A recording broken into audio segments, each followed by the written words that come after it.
Hello. Hello, hello, hello.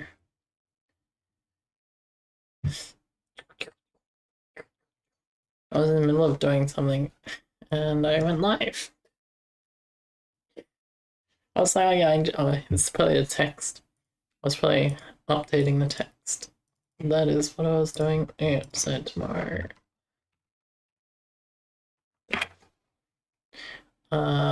Skill tree finishing. Hell yeah. Okay, there we go. That's that. Let's scroll down to some unfinished tasks in the skill tree.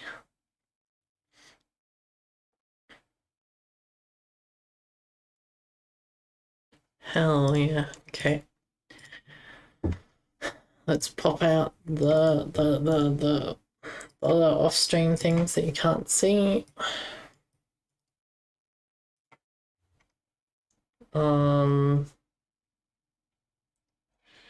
Make sure everything is going well. OBS says it's good. I believe Twitch says it's good.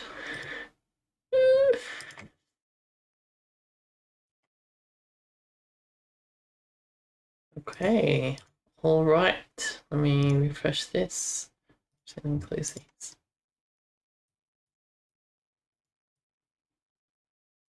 Let me make sure we've gotten sound properly. Sound. Yep, okay, we have sound properly. Confirmed. That goes there. This one, I did something.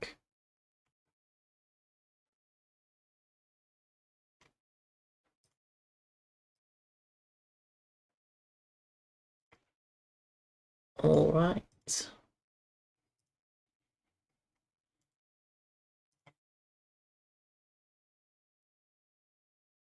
Stream quality is excellent, apparently.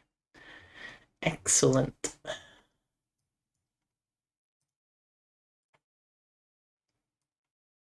All right, I think that's setup stuff done. We're ready for the stream to start.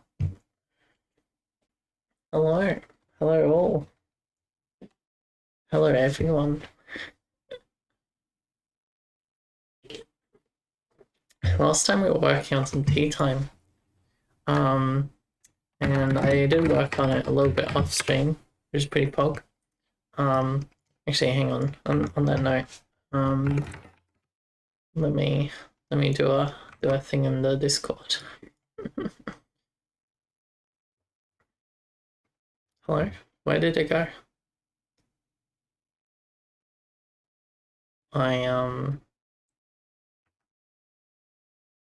Oh, little Discord announcement.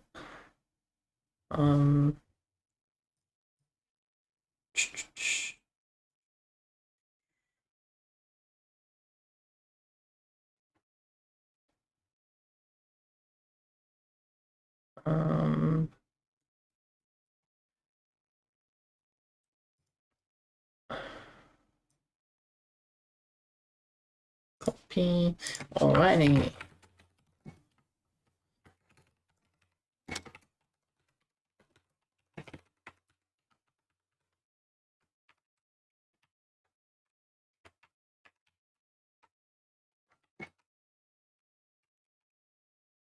Alright.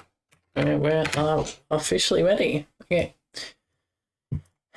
So yeah, I've been working on this tea time thing off stream. Oh, hello April. Welcome to the stream. I've been working on a little bit of tea time to pop up when we are compiling things.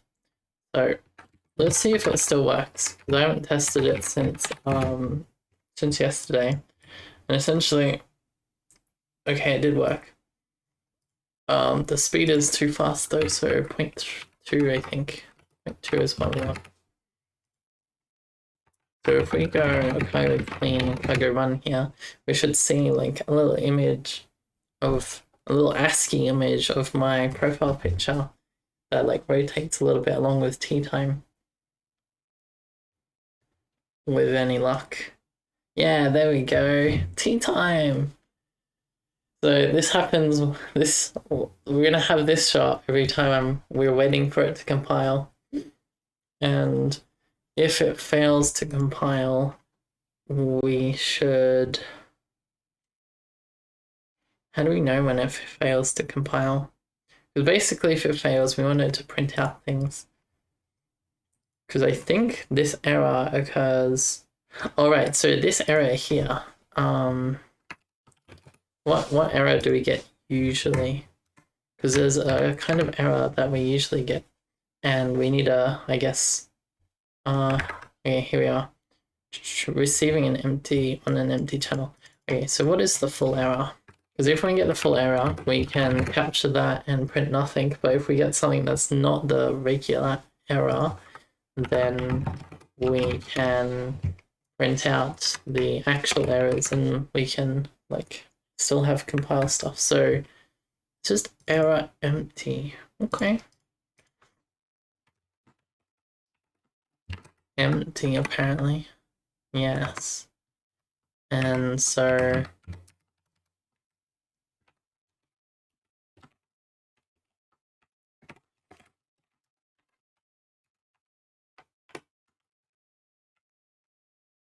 what am I doing? This needs to be... If we get something that's not error empty, it should not print out. So error. Is that part of IO? Like use std IO error.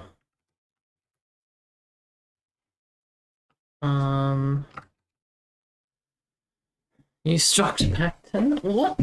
Wait. What's going on?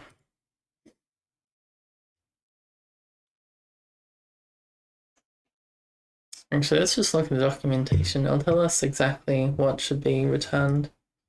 So if I pop this out, SRS. What are we doing? Perfect. No, docSRS. Rust channel. All right. So if we have a look at this, we need the receiver. Oh, is my string playing? It is playing. Stop that. Stop that. It was playing in the background. Receive. It returns a result with a receive error. Is it the same with try receive? Yes. What is a try receive error? It's either empty or disconnected, so this should become a try receive error.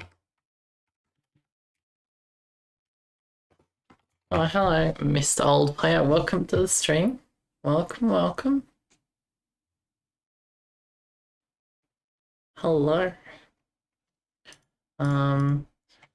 At the moment, we're making a little tea time ASCII animation for while we're compiling, because sometimes it takes a while.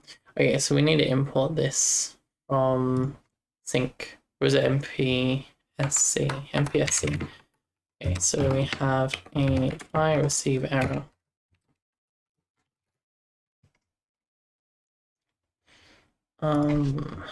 Wait. Is it just... We just query the try... No, it is error, yeah. Okay, wait. Oh my god. It's been too long since I've handled errors properly.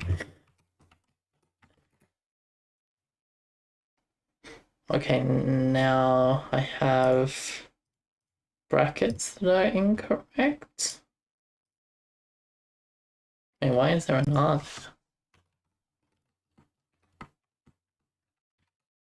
Hey, there we go. Okay, so let's try this again. So we should, yeah, okay, cool. That is fine. But this actual error, instead of using a print line, we want to write it out to std so that it has colors. having colors is important. I did that here in here somewhere, so I'm just going to copy paste that because it should be easy enough. Wait, did I delete?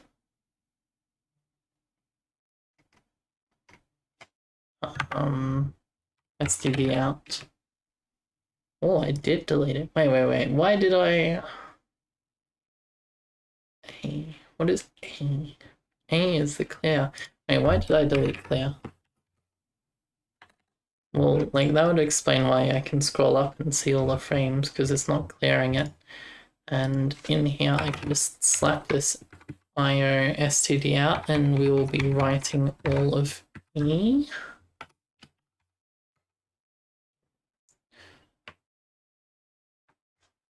Right? I need to import IO thing. Okay. What? Does self not work? Wait. Oh, I did it in the wrong area. There we go. And we need some right. Relatively simple. Okay, so bool is a primitive type. Okay, so why is E result bool and then try receive error?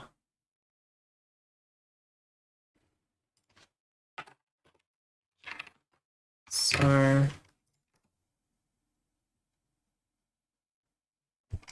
yeah, we got T time there. Okay, so what prints out when we have an error? So we head over to our main project, where we have our game. We use T time to compile it. T time.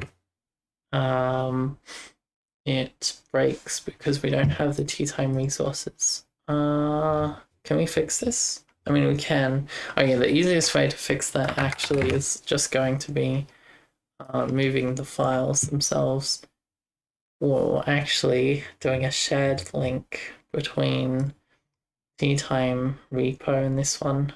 And then later on, I'll work out, like, if this stays as it is, I'll have it embed itself in the executable. And then we don't need to have the resources in the correct place within the project, and it can just run wherever. What is going on here? Okay, here we are, found the repo.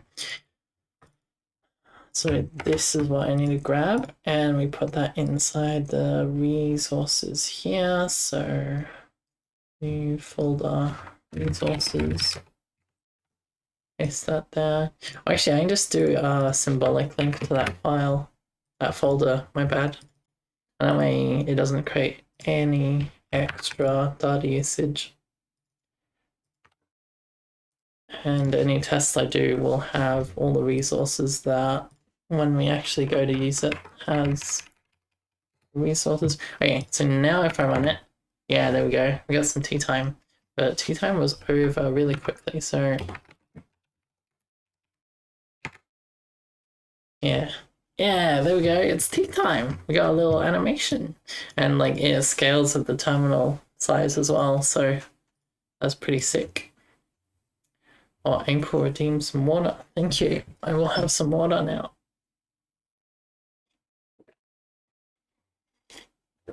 As you can see, this tea time lasts a while. Which is hence the animation for compiling. Yeah, we're having a. Oh, let me have some extra water. It is also water time as well as tea time. But yeah, so at the moment I'm looking for more gifts, and then to actually have like a teapot or something here, or a teacup with tea in it that like rotates or something. And I think that'd be cool. Because yeah, look at it go. It's just like whoosh. I mean, at that resolution you do like, it's not a very clear image in general, but it works for shitpog, which was the whole idea. It is taking a really long time though. Like what is going on?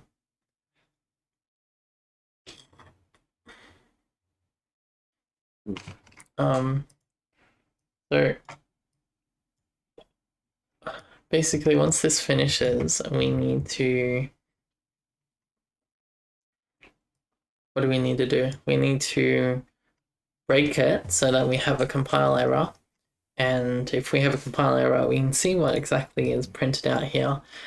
And then from there, we can work out how to extract what we need to just be printed out in general, like all the error stuff. Right? Or is it output? All right, because this output, so actually this send should be the output. We should pass the output into the send, and then when we receive it, no, because this is when it successfully compiles, we get a proper output, right? Yeah, this tea time is really long. What the? Okay, let's have a look at the process command. So std process. Plus. Oh, it finished.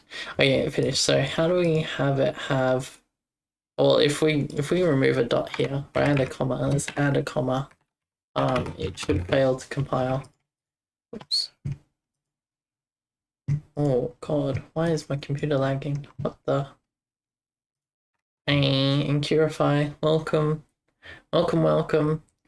Wait, why did that compile? It shouldn't, did I not save this?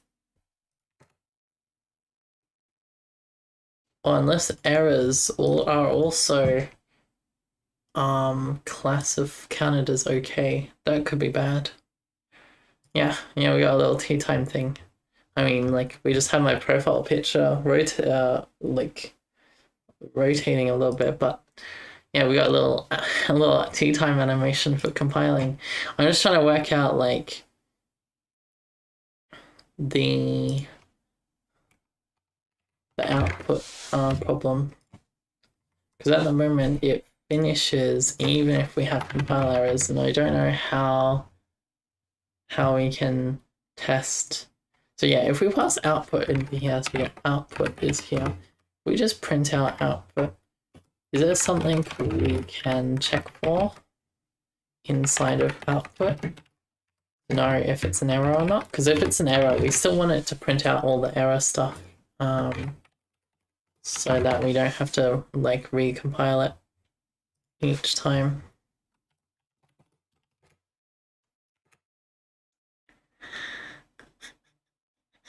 It's so cute. Oh yeah, thanks. Oh wait, I need to compile tea time. God damn it. Hello tea time. Oh wait, did I? Okay, so when compiling tea time, we got an okay status. Yeah, it finished.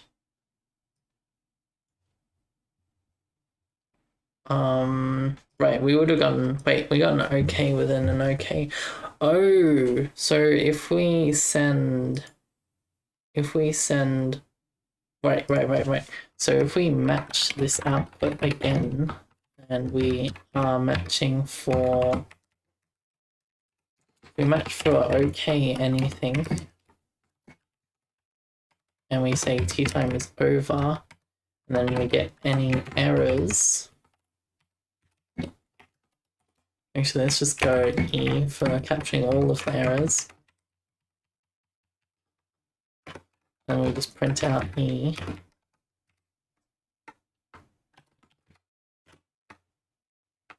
Like so. Yes, okay, so then if we run this, we should get tea time finished, yep. And over here when we run it officially, but we have error on the code, it should come out with, it does not come out with an error. Why does it not come out with an error? What? We have an error here. So it's always okay. So it's always okay. We go if let okay output for the output, and then we'll do nothing if it's not okay, since it's always okay.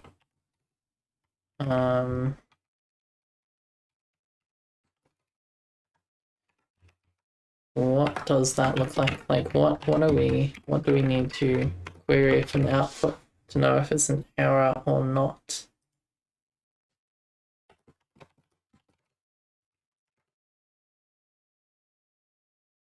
Okay, so this was a successful compile. So yeah, so maybe we just look for finished release. Maybe that's all we need.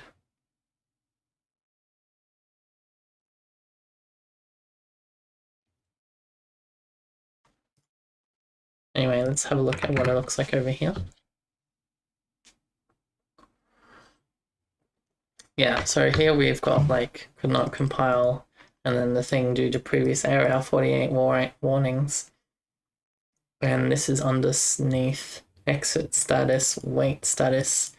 Okay, so under a successful one, the exit status is Unix wait status 0, I believe. And then STD error is just, it's always going to be the output. Okay, let's test that then. So if we are checking the output is output dot status. Yeah, okay. So we match output dot status, and we, what are we looking for? So we're looking for if exit status, so exit status is Unix wait seconds. Is that right? And 0. Then we know tea time is over. Otherwise, we got an actual error. And we can go. What can we go? We can go. The tea was spilled. So we spilled the tea. And then we print out the output, which would be, what would the output be? It would be output dot std error. Okay, so there's a few things I'm unsure of at this point. And one of them is this exit status thing. So this exit status thing from output. Now output is from command. Yeah, so output is here. So command output. Do they cover how to catch it without just expecting?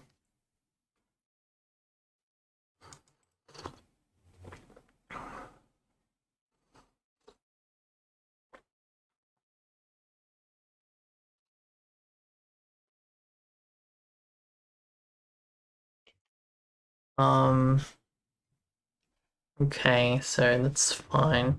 Okay, let's have a look. So output, result of an output. So we have an output, and it shows us how to write the output, which is what we want, which is this.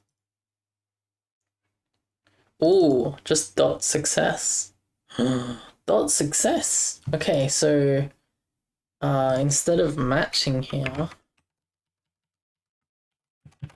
we can just put output dot success as an if statement. So if output is success, then we will just print that tea time is over. Otherwise, we will print error like they have done with std out. Or actually, is it std error or just std out? Let's try with error, because that seems like it could be better. Oh, this is status success. Status success. Okay, now I think we're getting somewhere. I think we have gotten somewhere. Do we run this now? Compile it. 2 times over, and then this is where we have the error. Okay, yeah. So we have the error formatted correctly, but it's what? It doesn't have colors. Now colors aren't vital, but they do help a lot. So if I do std out instead of error, what is the difference in the output? Nothing. There is no difference. Okay.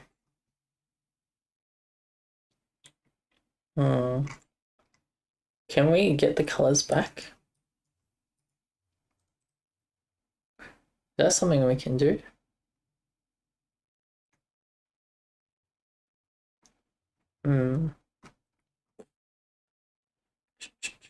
Because like it doesn't have any of the color code in here. Not that we can see at least. It does have all the formatting, which is good.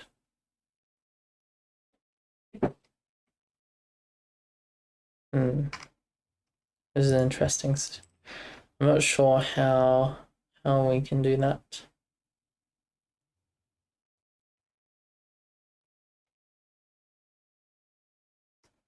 Failed to execute, blah blah blah, blah blah blah. Is there? What's this? This is also command. So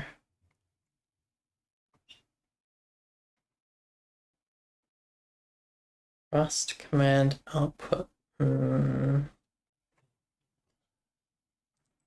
Like I guess there's 2 questions here. One is when we run this command, does the command process does it have the terminal, like all the color information? And I guess if it does, how do we get it from it? But if it doesn't, then is there a way to make it have it?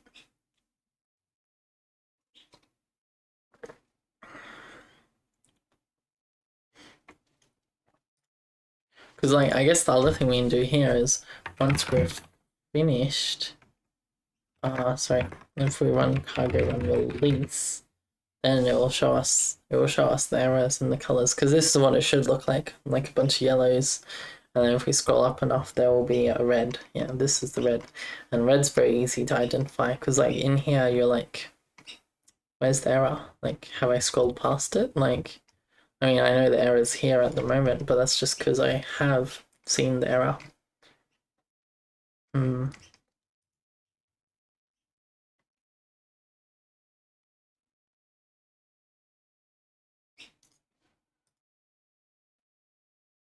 Describes the result std exit status error termination trait for implementing arbitrary return types in the main function, abort exit ID.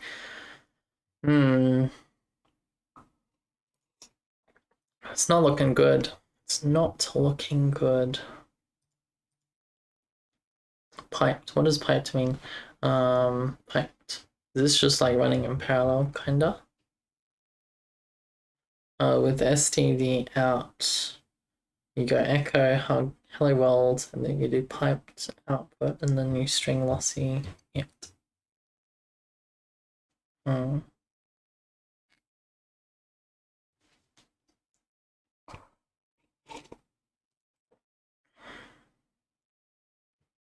Wait, if we do this UTF-8 string lossy stuff on it, does it get colors? I mean, like, I don't think it does, but if it did, that would be cool. So ft string lossy of std error.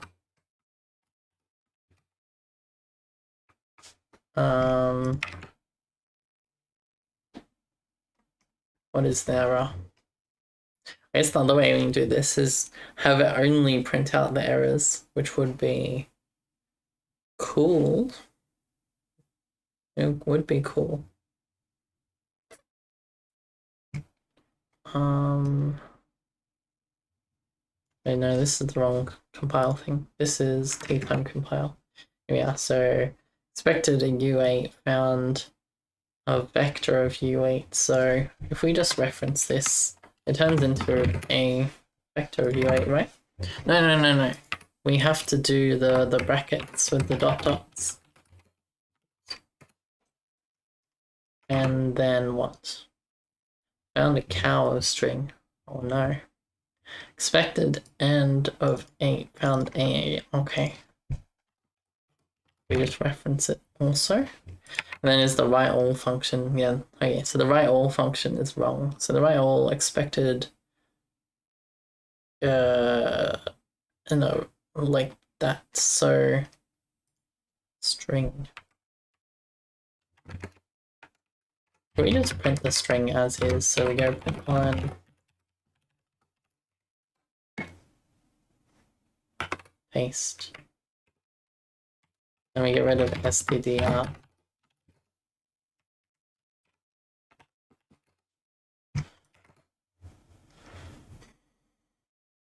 Okay, 2 times over, and with an error, it looks like this is not tea time. Okay,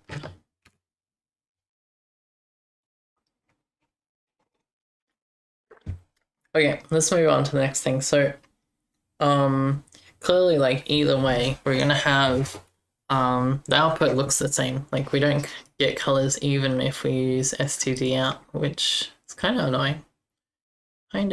What is this? Inherit. The child inherits from corresponding parent descriptor.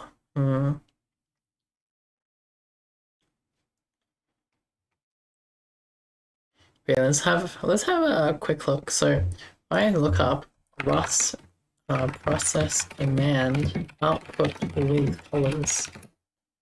Is this something someone solved before? Oh, what is this? In Rust, how to capture output with colors. Your code already works. LS colors.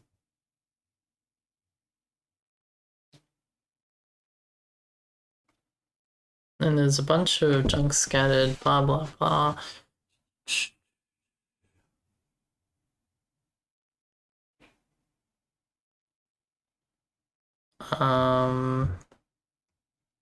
You can force get to output colors by using status always. We're not using get though. Yeah, but like the problem is that this is the raw string that we have gotten from the output, and it doesn't have any color information like in it. Like at least we can't see any. And when I like run this as release here, oops, that's tea time. When we run it as release here, you can see like you got yellows and reds and stuff.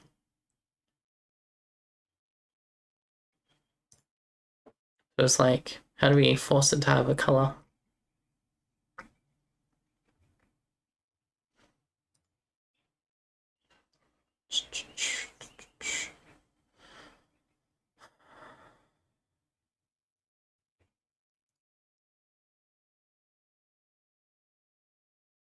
Am I printing yourself? Well, I can use std out, which is what I was trying first to print things out with all the correct like colors and stuff if they have the color information.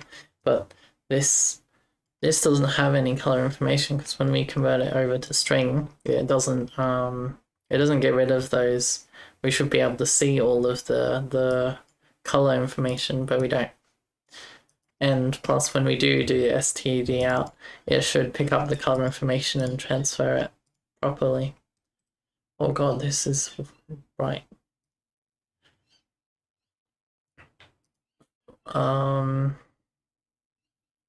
No.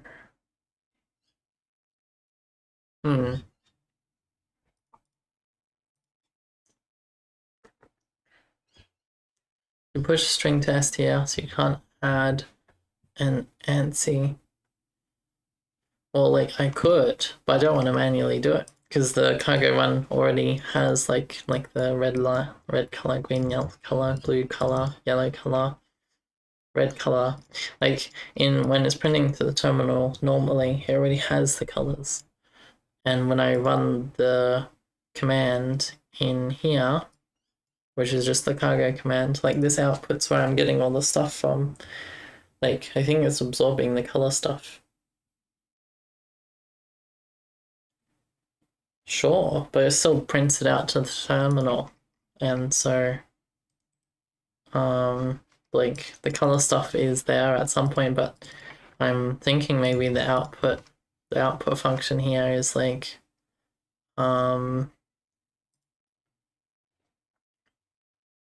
absorbing the color outputs for some reason.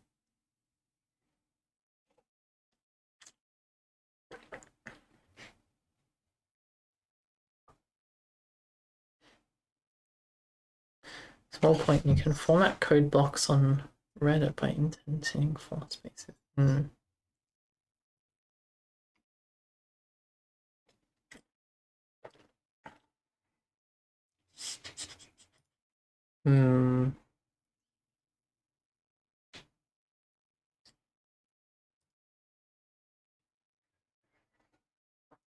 Because yeah, this std out should just be, it should be all of it, actually. Because we have output, which is this, and it has std error out and all of that stuff.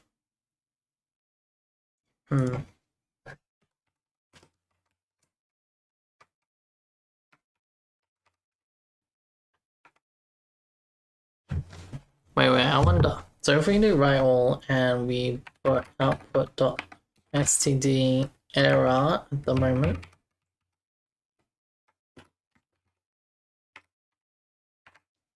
and when it's okay, which is when it succeeds, we also do std out. Save this. What is the result? So that's the wrong t-time. This is not running t-time. Okay, so with an error, it's still black and white. To be expected. If we get rid of this comma, oops. You run this. It doesn't output. Oh no, we didn't run t-time for some reason. This is t-time, my bad. T-time.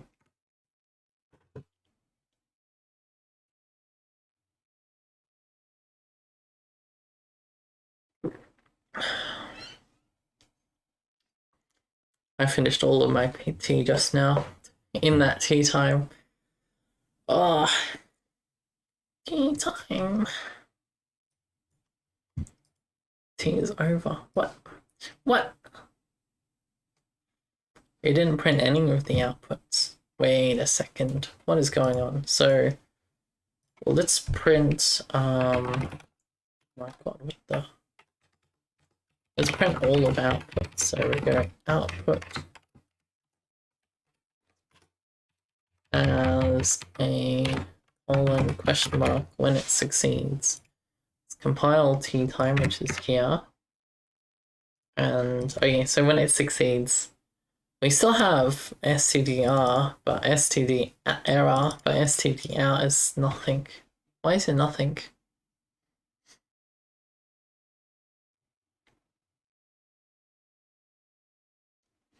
Because yeah, like here you can see we have the \n's. I guess, yeah, \n here as well. So this doesn't have any color information. It does have \n's though for the new lines. I don't know, maybe we just print out the errors and that's it. We just have it give us the errors. Maybe that's the easiest way to do it.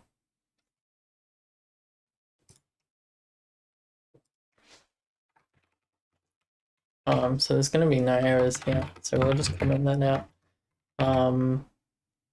Although we could customize this tea time is over and put in this, like the time. We can get the time and we can be like, tea time lasted for X amount of seconds. That would be POG. Okay, so how do we do that? We need to get the output. Okay. we get the output. So we get the output, we split it up into \ends, and sorry, not the output, we get the s to the error, and we split it into new lines. And so our last entry should be this finished released targets in X amount of seconds. And then from here, let's get a let's get the last one. So we go last and wrap. So we have the last column, and then I guess the last line, I suppose. So we go let last line equals that. Let's print that out and see if I'm correct. Last line. I'm gonna get rid of that output. And this needs to be a character instead of a string. No. Oh, right, I need to collect this into an array or a vector of strings. And then I can use the last function. An expected function of immutable function of U8 enclosure. Found char. What?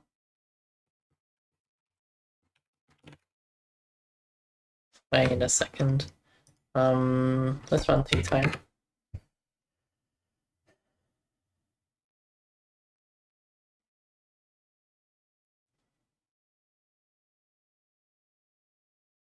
Oh, right, it's a vector of U8 here, so can we just do toString there?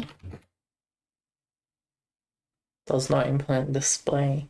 So display, so we need that lossy function. String from UTF-8 lossy. Copy. We put that around the output. We get the output as a string. Then we split it into \ends, so the new lines. And then we do the rest. Method called chain9 might not have expected associated types. Huh? Huh?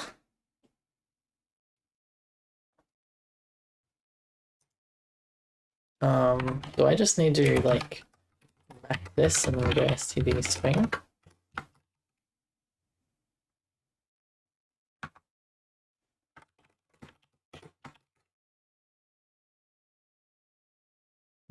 You struck literal text instead. What? Is that not what I have?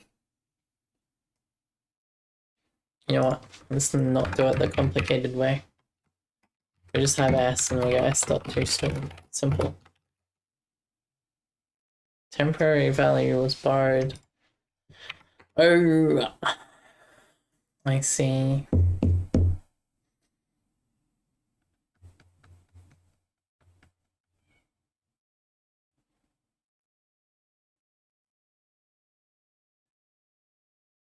Right. We just need to split this into multiple lines, so this ends up being string output. Then we can go let last line equals string output, and we do dot split map collect last, although it has the same problem. So actually it might be just part of this, like before we call the last function. So if we make it a string, we split it into new lines, we map it all to strings, we collect it as an array, then we grab the last line. So we go let last line equals string output. We save. Yeah, there we go. Posture question mark.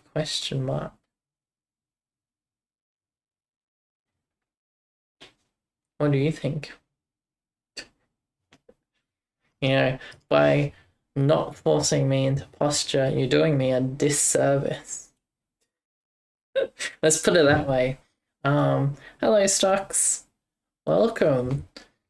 Welcome, welcome. I'm just trying to fix tea time so it gives me errors when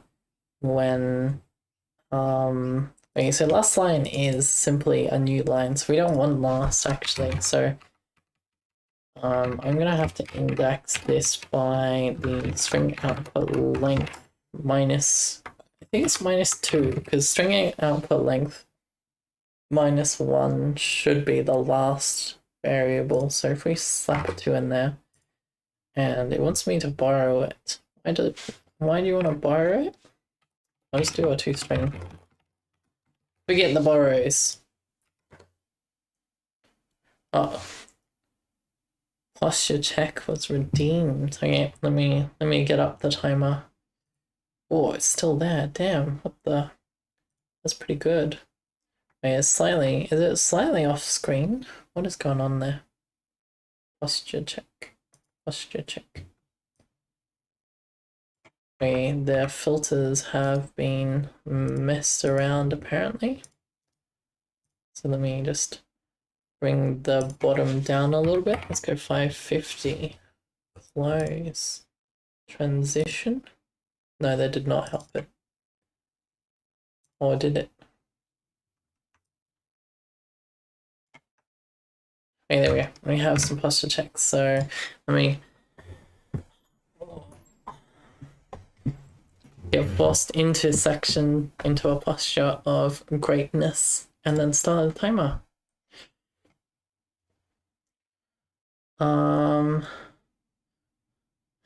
You have 13,001 atoms. You will sacrifice your ability to make me play PoE for the sake of your posture.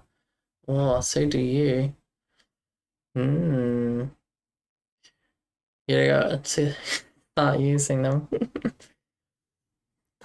Well, isn't it? Wait, can't you make me play a game like 13 times with that? Or a little bit less, like 10? That's a lot of points. You just unlocked the rust-free one. Oh, nice. It's oh, okay. Nice. I did make it at a big one.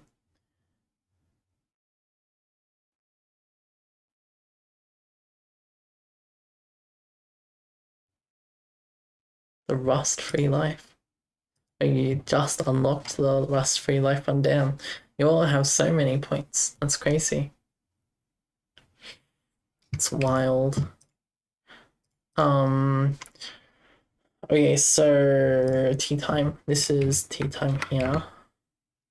Okay, yeah. Okay, we got the correct line. So now if we are extracting the seconds, if we split it by in, I think splitting this line by in will do it for us. So if we go split and we go by in, and then we collect it again.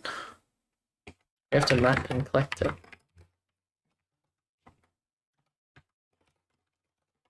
And then collect it as a vector of string. And then we get seconds is equal to last line. We go last line dot length -1. And we print out the seconds, and this should be the duration we spent compiling. It would help if I spelled split correctly. I'll 2-string this one so we don't have to borrow it. Not that it matters, I suppose. Okay, there we go. Awesome, we've done it. So we can go, tea time lasted this many seconds. Okay, so with that done, yeah, tea time lasted 0.02 seconds. Hell yeah. And I still need to work out the errors, so we'll work on that now. What did you, I think with the ASCII thing, you can add a lot more characters to make it a little bit more detailed. You are using the one from the image to ASCII's code. Yeah, it's pretty sick. Like I did borrow it. Like I borrowed this function here. It's very useful. I like very briefly, like I had a 2 second start looking up how to convert colors into ASCII. I didn't run into anything that gives me a nice little map, so I was like, yeah, I'll just stick with this for now and work on the rest. And so I butchered some of your this function here from your code as well. I hope that's okay. And I grabbed the terminal size. I grabbed the terminal size to determine how like wide and tall to make it, and I make sure the height always fits in the terminal as well as taking in the size into consideration. And then I just do what you did before with printing stuff, which is pretty sick. So yeah, it was hella helpful, very good. ChatGPT and Gemini helped with you too. You're fine with it. Oh, that's good. You were impressed at how effective they were at teaching you how it works. Oh, that's good. Yeah, yeah. And then from there, I just made. I cheated a little bit with the whole animation thing, because the animation thing does pop up, and if I run tea time. Yeah, I got this little animation, but all I've done is well, for this one specifically, I just got an image and then I just rotated it in GIMP and then saved each frame. And then I was testing it with other GIFs, and you just export all the frames into a folder and you just give them the suffixes of 0 to however many frames. And when we first launch it reads all of the files in the folder, and you give it a key name. Where is that? You give it a key name, and so it gets all the files with that key name in it, and it extracts the frame number, and then it loads it in. It loads it in, adds it to the animation files array, and then we sort it by the index, and then we just have a very simple animation stuff. Yeah. If you end up using Chinese characters or other UTF characters, you might need to change the aspect ratio of the font of 0.5 to 1, because other characters are more square instead of vertically rectangular like American keyboards or English keyboards. Yeah, that's true. These are all things that I'm unaware of, so very nice information. But yeah, I did try a few different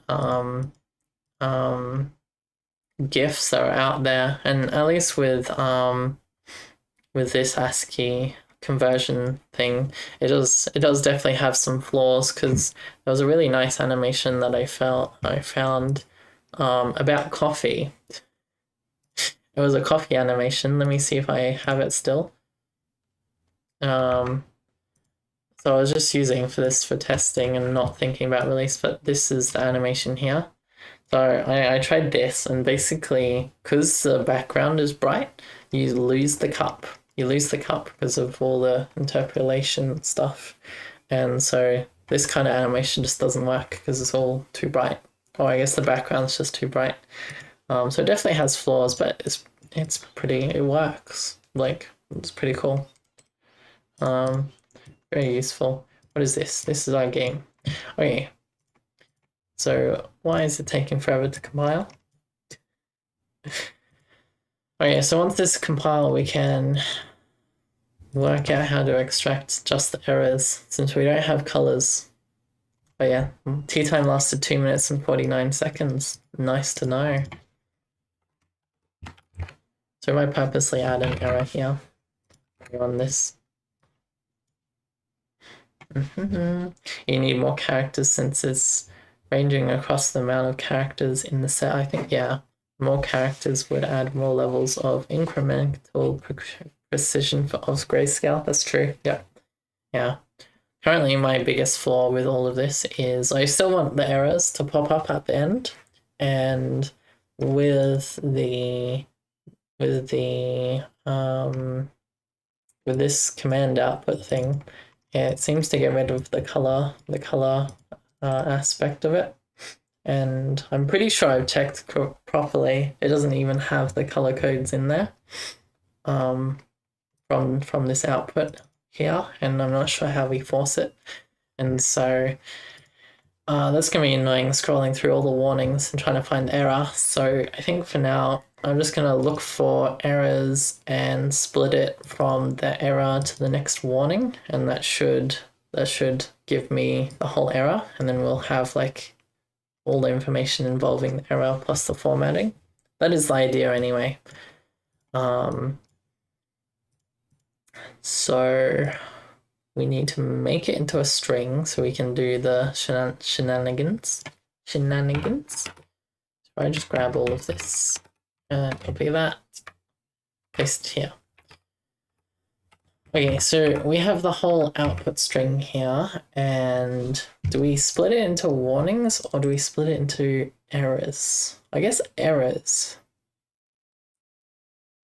The problem with splitting it by the keyword error is error will be one index and then the actual error will be after that.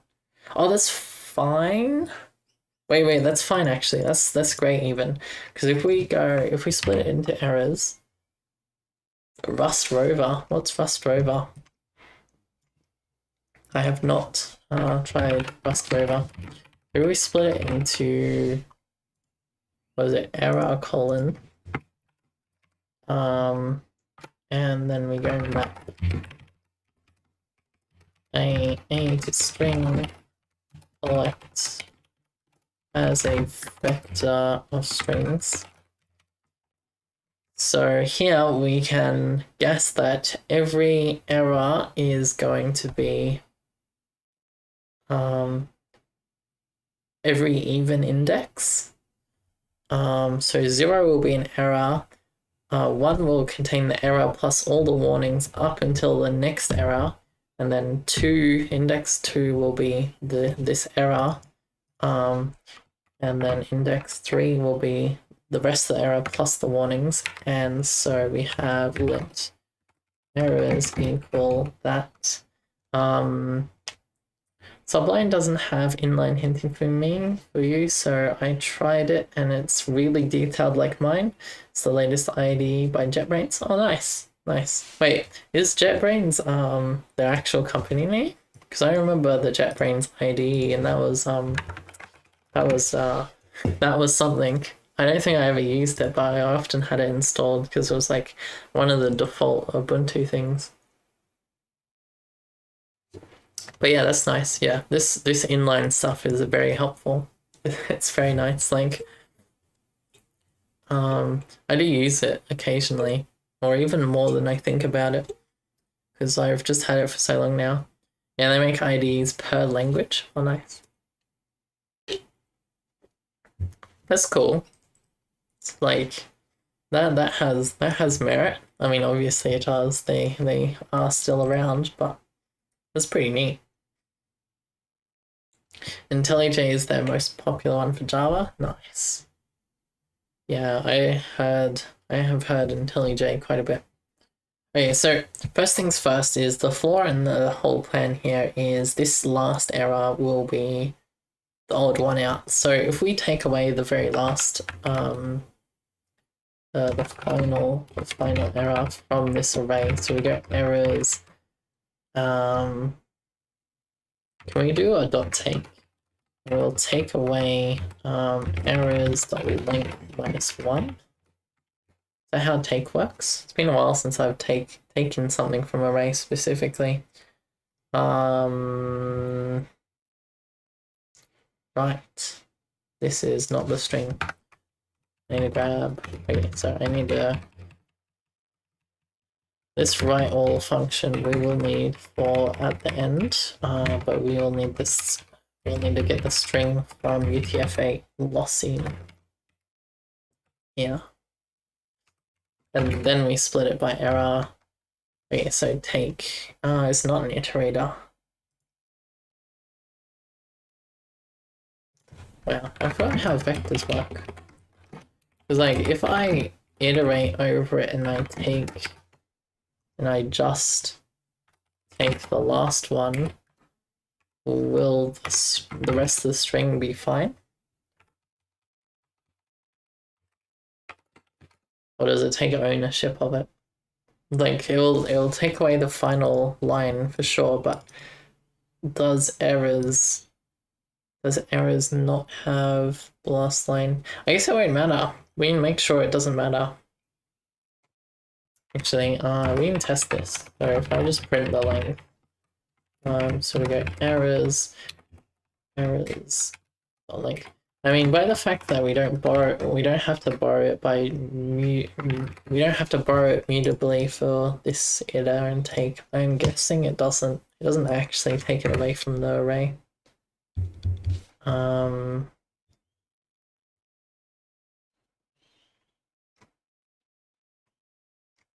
This is not compiling t-time, this is t-time. And then we run this one, which has an error.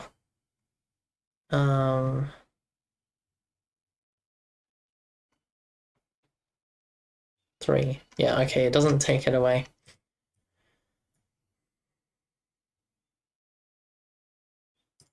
Wait. So...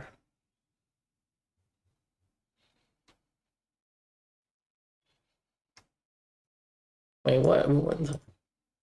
I thought take always takes like ownership of some of it, but if like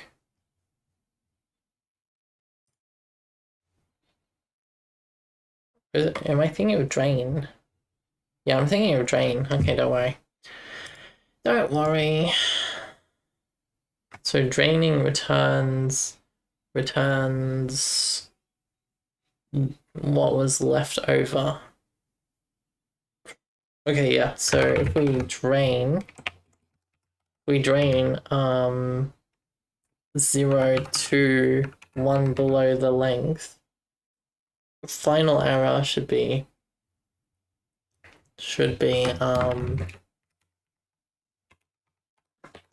the last one left. Sorry,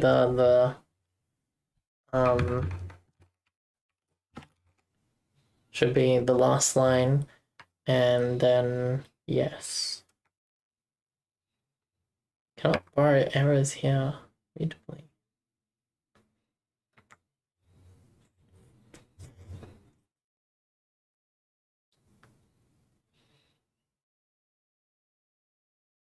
Oh, we need to collect it. Yes.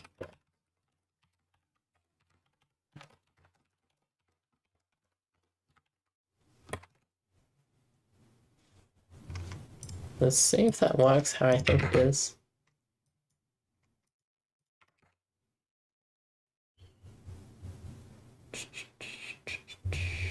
The animation is pretty cool. If you want to get rid of the background box, you can replace that character with a space and it will be clear. That's true. That's true. That is true. I guess we can test what that looks like, eh? Because there's this one here. So if we... let me just comment that out so I don't forget.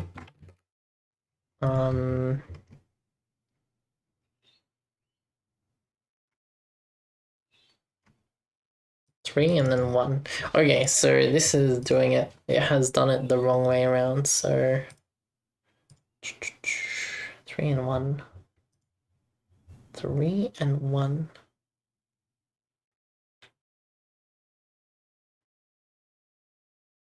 Is that fine though? Is it fine that it's done it the wrong way around? Because it's 3, has 3 errors, and then it has 1. Wait, let me just print out both lines, because like, it's a little bit confusing. It's just the... Because it's just the one, like before it should print out, and if we just do 0, the 0th error, this second printout should just be the final error with any luck. I need to recompile. Hey, look at that! That does look nice, I think. Hey, look at that. That's cool. that is cool. Nice suggestion. Yeah, okay, cannot compile. Okay, that is the last line. Okay, so this becomes the last line. So, last line error. We'll just name it last line error there. We'll delete this. This becomes last line error. And this is also last line error. And this can just become errors. And errors should always be an even number. But that should be fine. So if we go for I in 0 to errors length, this is what we want.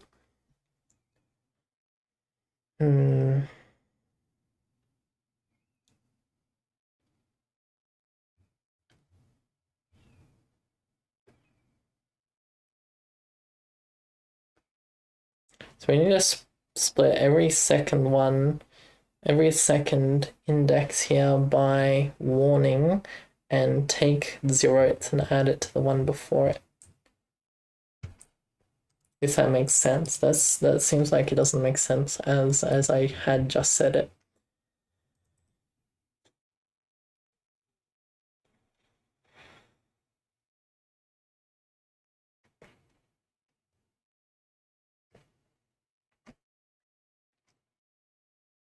I'm just thinking about the best way to do this, because we could iterate over 0 to the length by stepping twice.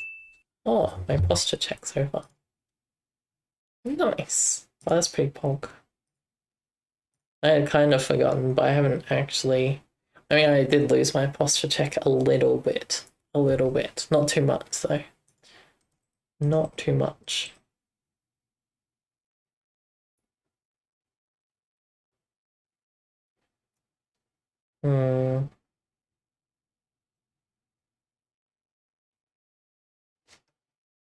Oh, there's so many ways I could go about doing this.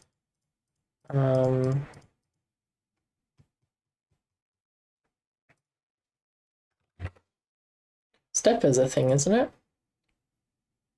Steps between, step forward check, step backwards. The step by function that I saw just before, step by. Step by you say, so I mean step by 2 instead of 1.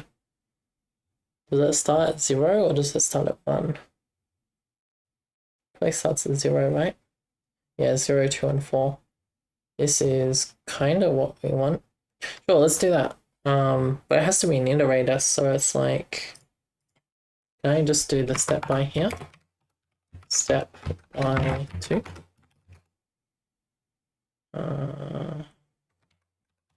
Right, we need to encase the range. Okay, there we go. And so with this as it is, we do errors of I, which will be 0, but then we plus 1, and then we split it by, oh, April, thank you for that water routine. Oh, no, where did my model go? What the, I went too far forwards when I was sitting further back up so I could reach my water. Thank you. I will have some water now.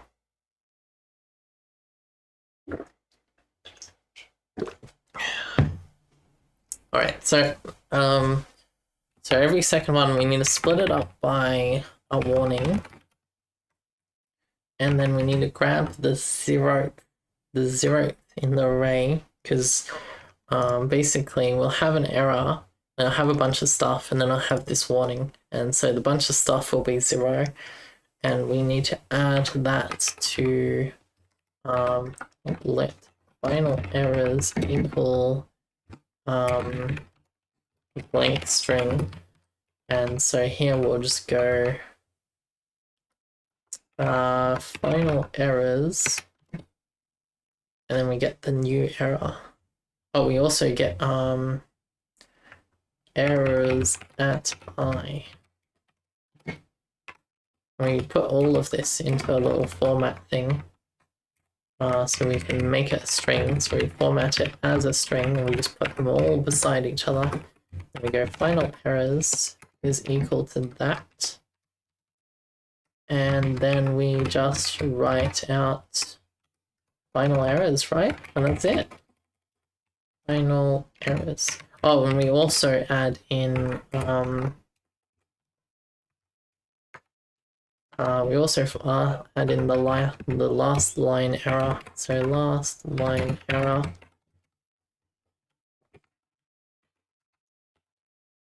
Format.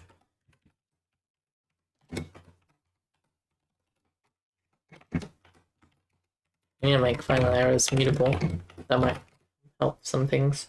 Okay, cannot index value of a split. Okay, so it looks like we do need to wrap this into two strings and then collect it. I mean, there's a different way we could have done this, but that's okay. I don't mind. Then I need to spell format correctly. And finally, I need this to be a reference, right? No, does the right all need to be a function? This is the wrong one. This is the compile. Okay. Expected you wait. Okay, so this would be final errors as bytes. Oh my god, bytes. And is that it? That is it. Then if we have an error over here, yeah, there we go. Oh my god, that's so good. Wait, that's a warning. Wait a second. Wait, that's wrong. Why does it say warning at the start? Warning home, blah blah blah. Use manifest key to provide that expected one of. Okay, so what happened? We almost have it, so this part is the error, but we're missing the error part and we got this instead. So I guess we'll just print out each line as it's made, and then we'll see what happens exactly. Well, we won't quite see what happens exactly, but we'll have a better idea. So we'll print out final errors as it goes through. As it goes through its little phases of text. Okay, that did not help. Or did it? Warning. Wait, how did we get warning?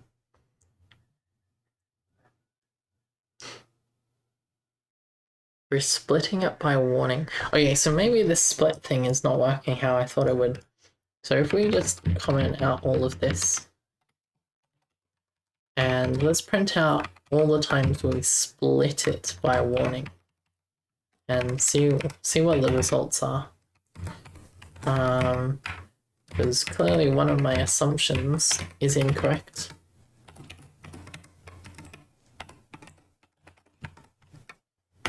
Because we've basically done this, and then we can get onto coloring the skill tree and giving the skill tree shapes, which will be really fun, I think. I hope anyway. Like, it should be a blast, really. Vector string doesn't implement them. Here we go. Oh wait, I need to recompile it.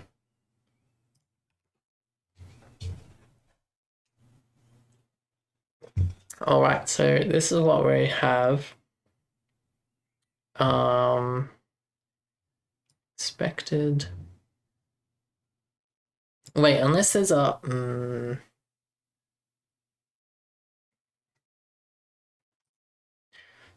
So in this final errors,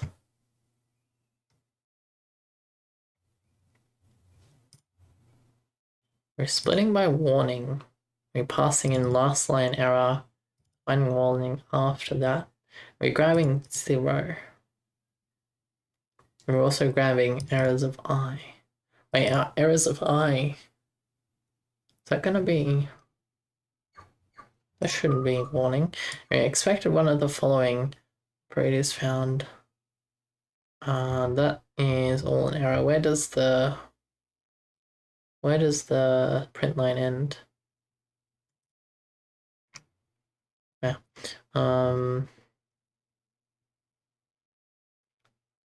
starts there. Maybe I should print this like in a prettier way. It's just STD out this because hard to see where. Wait, that won't work. I mean, it might, but it shouldn't. So we're splitting my warning. Wait, hang on. Before we do anything messy, let's go. What is errors I? I think that's where our warning's coming from. Maybe errors at I is a warning. Because this should simply be, if I actually recompile t-time.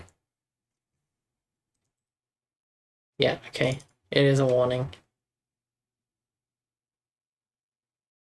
Wait, is that normally a warning?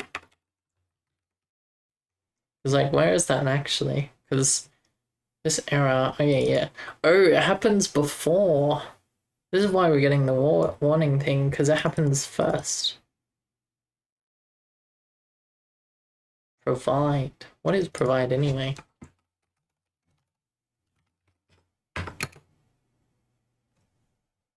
Oh wait, is this tea time? This is tea time. New okay, tumble. Provide. Oh. Is this meant to be profile?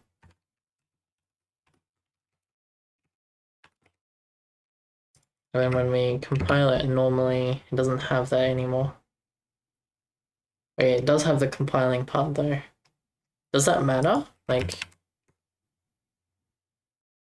does this mean we were done tea time? Yeah, okay, so do we care about this compiling null sayer thing?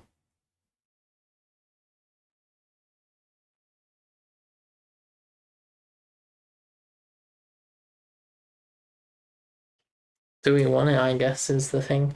I think we don't want it. And that means if we don't want it, we have the errors here.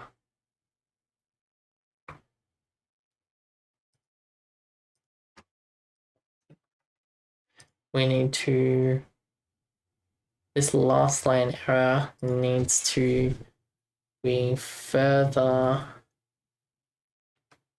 at 0, needs to be split by compiling.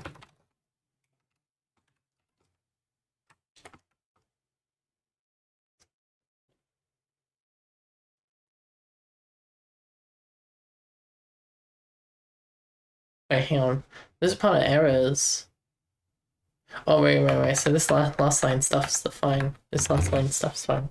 It's this errors one. So the very first errors. So let's make errors the array mutable. And then we will go errors 0. So the very first one will equal errors of 0 dot split. If we split by errors, no. So the problem is if we split by compiling, we'll have this plus the error as an array. Because if we run this normally, what do we have? Yeah, so we have this. But what if the first error is not here?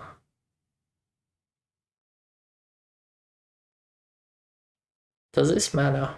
I don't think this matters. Maybe this doesn't matter. Wait, how did we get this anyway? So if when we get it, we split it by error. Also, it goes from here to error. And we map them all to strings. You know what? This doesn't matter. We're gonna leave it in. Like, it might be a little bit confusing, but I don't think it's not gonna make or break anything. And so we just put in what we had originally, where we split it by warnings and format it correctly. And then we write it all. Okay, so if we compile t time and we run this with t time,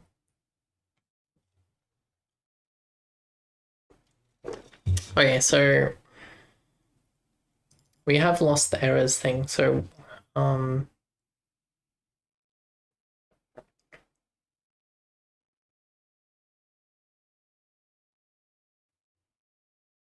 does that just mean we just need to manually just go errors? Wait, is it error or errors? It's just error. That makes sense. So we just add that in manually. It's gone. Wait, where did it go? Wait, I didn't compile it, don't worry. It didn't go anywhere.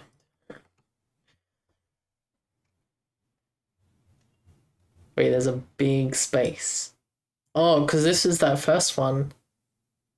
Ah, shit. Hang on, so if I add a second one, so if we head over into, let's go into behavior, let's say, and we make this not public. We save that, and then we compile it. Oh, it's still showing one error. Is that what we actually get? 2 errors. There should be 2 errors. Okay. There is too many problems here. What is going on? So what is the next error? Why did it not show up? Right. Because it doesn't have a colon. It has an open bracket.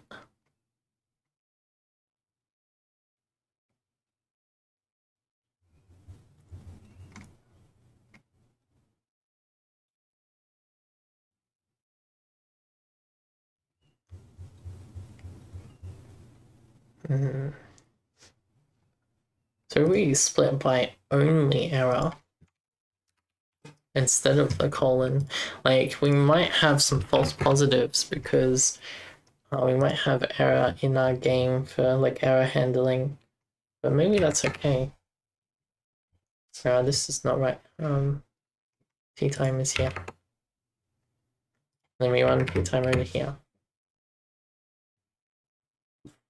Okay, we get out of bounds now. Okay, that's good. That is not good. Okay, 85, that is here. Okay, so we have odd numbers. Okay, let's comment out everything here. Okay, so when we are splitting by error with quotation marks and we're getting everything here, so we got 0.9. Okay, what does, actually instead of 0.9, because that's going to make it confusing. If we have it write all, we just write out all of the errors. So this would end up being errors.iter.flatten, and then we collect it into just a one big string, and we convert it into bytes, and then that should be write all. No method flatten or collect. Maybe I need to map it after flattening, so we just go map A of A, save. And string is not an iterator into iter.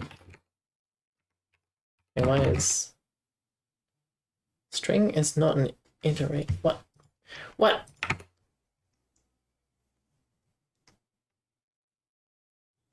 String is not an iterator, try Charles. Wait, it's already a string by that point?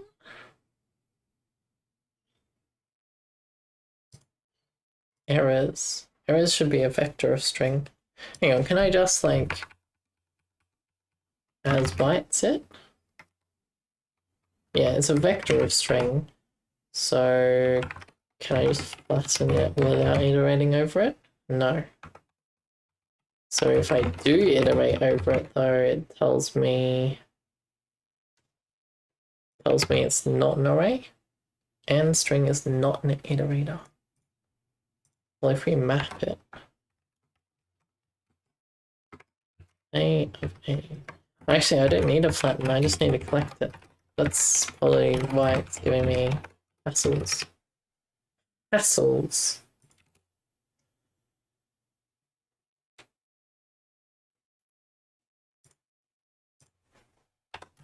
I dereference it in the iterator. Okay, there we go. Okay, so right, so then if we have an actual error over here,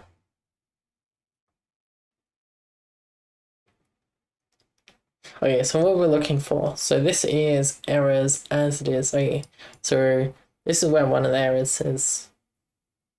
Wait, it doesn't have brackets. It doesn't have the brackets. Oh, of course it doesn't. We removed them.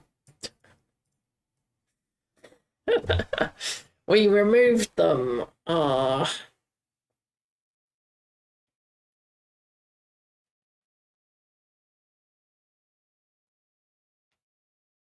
What if we just preface all of this? So format. And so every array start, we'll just put array space here, and then we'll put in the actual string. That way we can see what index everything is. Although if I just go dot enumerate here, then this becomes index and then a. Then we can give it the array number here. So this becomes idx. And then string, save that, run this. Wait, no, we recompile tTime. We run tTime. Head to the top. Okay, so array 0 is compiling this. Okay, so this is why we're having an issue. Actually, if we just change this to 1, we don't have that first compiling line anymore.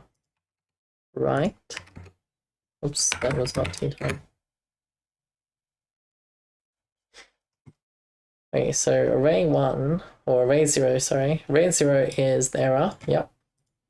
And then this goes until, where does it go until? Maybe I should have made the print line a little bit more obvious.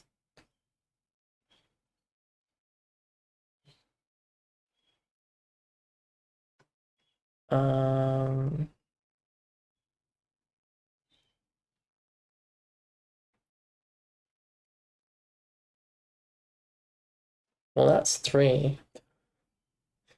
Is this 1? This is array 1? Yeah, this is 1. So it went from all the way up there all the way down to here.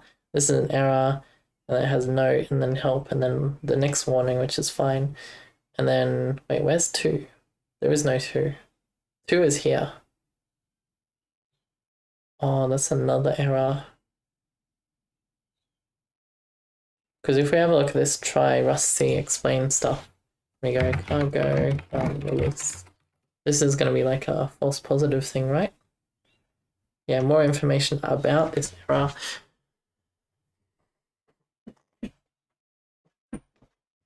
Try Rust-C explain.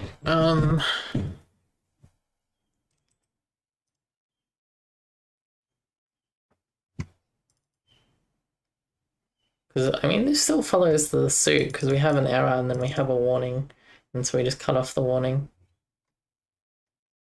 What was the last array there? The last array, which is probably where it had a bug, was 3. Error could not compile. Null flavor due to 2 previous errors, which is the very last line.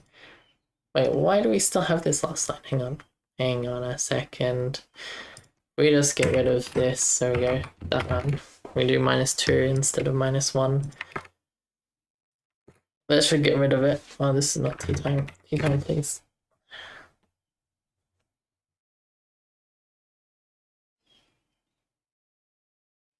Yeah, okay, cool.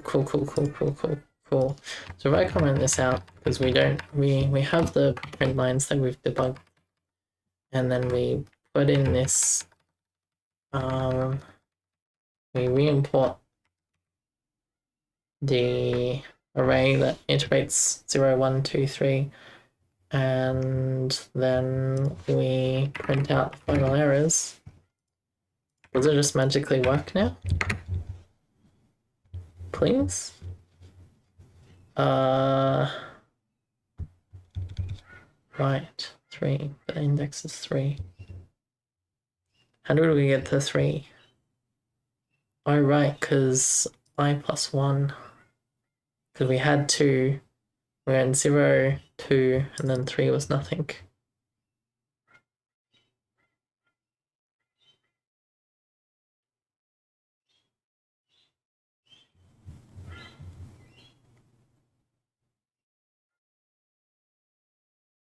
Have I forgotten how split works? Am I, like, under, yet again, the wrong presumption about splitting? So I thought I did is split out the thing you're looking for as its own point in the array. So split.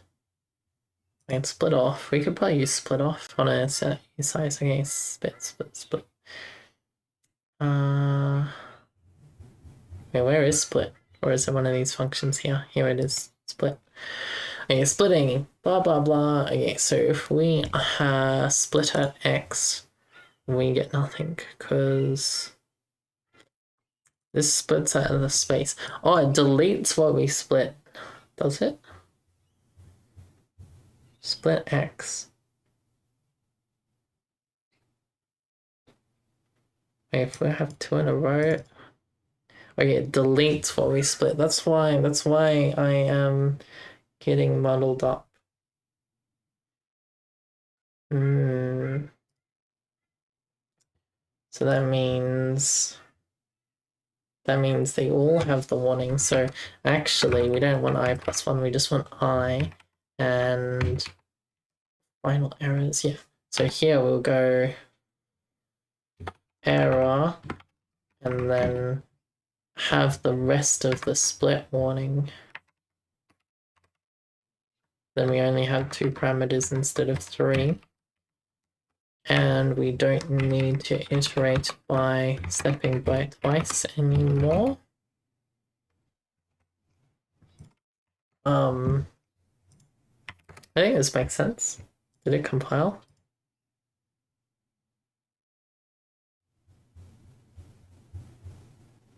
It worked.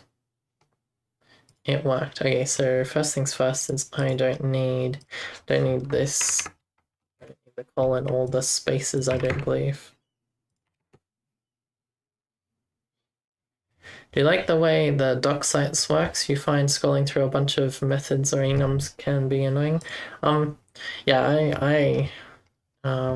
I think I do. Like I do use this left column a bunch when I know generally what I'm looking for, because it does have all the functions just right there ready to go. And yeah, I don't know. I am a fan. It's certainly far better than some of the other documentations I've used, and so I definitely appreciate how it's all just here. But when it comes to stuff like finding examples inside the documentation, depending on who's maintaining it, it can get very confusing. Because like in Bevy, I've noticed this where the explanation on how to use something is sometimes in a really weird place, and like sometimes they don't reference it from where you would think they would have put it, which is like becomes a problem. But yeah, so yeah, I think short answer is yeah, I do like it. What I guess the only thing I would don't like is I haven't worked out how to get to this standard crate from anywhere other than just doing like Rust string and then getting the website from here, because I believe it's different. Yeah, it's different to docsrs, and so I always have to use like DuckDuckGo or whatever to actually get to the standard crate stuff. But that's very minor in the grand scheme of things. Okay, sick. It gives us just the errors now after the tea time.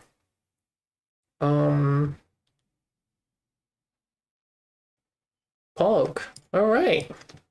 I mean, we should get some better animations and and a better banner probably, but this will do for now.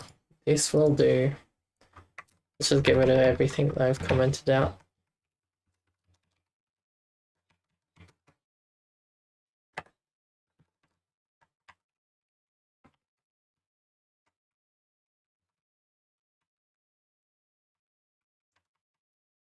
All of that doesn't matter. Unnecessary brackets, sure. You know what, I haven't run in a while. Maybe I'll have some suggestions because this is a little bit it's a smaller project, but I have done some questionable things around it. If I do Clippy on this, maybe we could learn some Rust. We could learn some special Rust things. That could be interesting.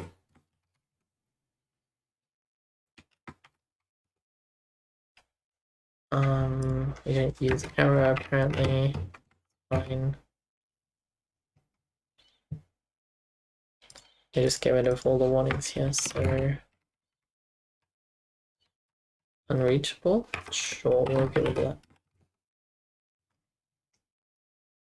Well, actually, what I can do is instead of having this equal blank, I'll have it equal what it's supposed to equal, and I'll just comment out that so it does default to blank.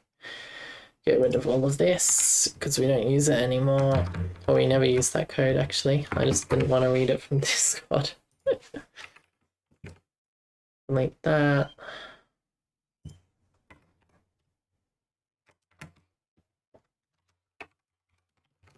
Save.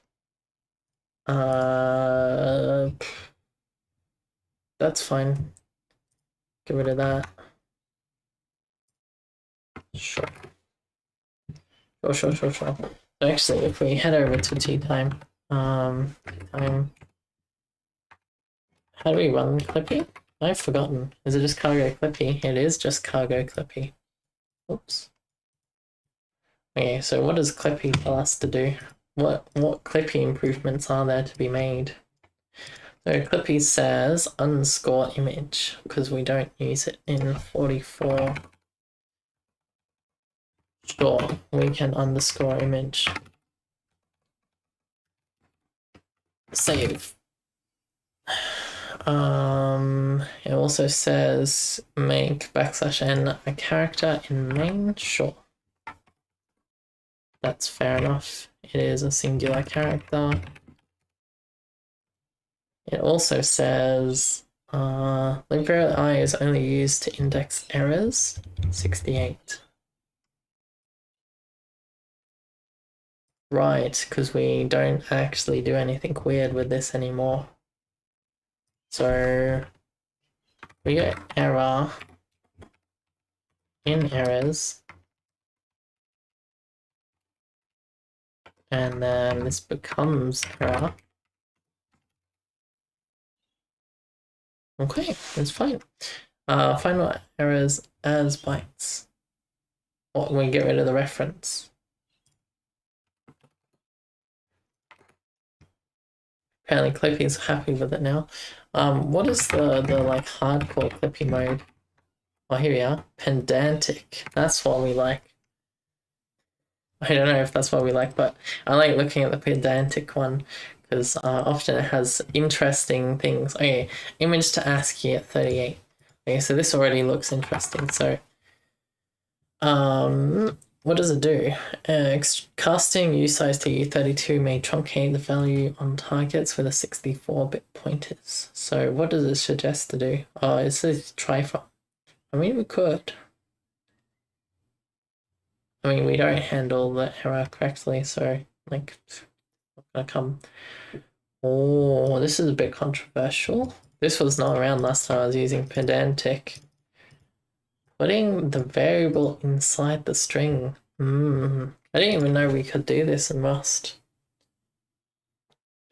I can see why this is pedantic. It's like, I don't know if I agree with this.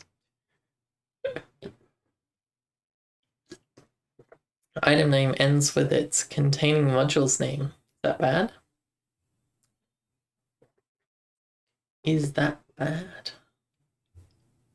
Convert image to ASCII. Oh yeah, it's just nice for variable names, yeah.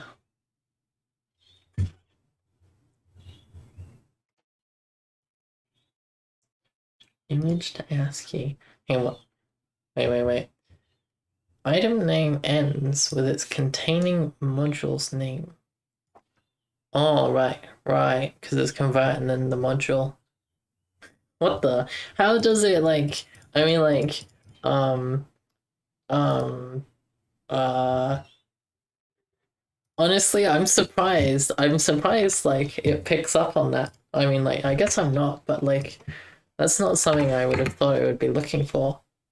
Holy. It does some crazy stuff. Okay.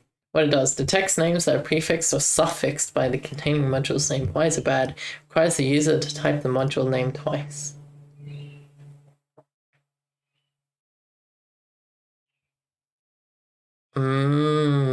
I understand. You still prefer, yeah, I do still prefer the like brackets and then variables after.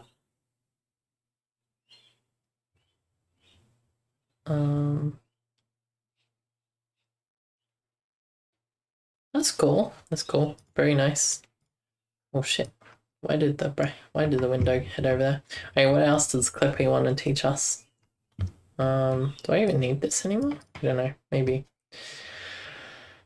Try from. That's fine. Casting U16 may become slightly lossy if you later change the type. We don't do that. It's fine. Casting F32 may truncate the value. That's okay. F32 to U32 may lose sign of value. That's fine.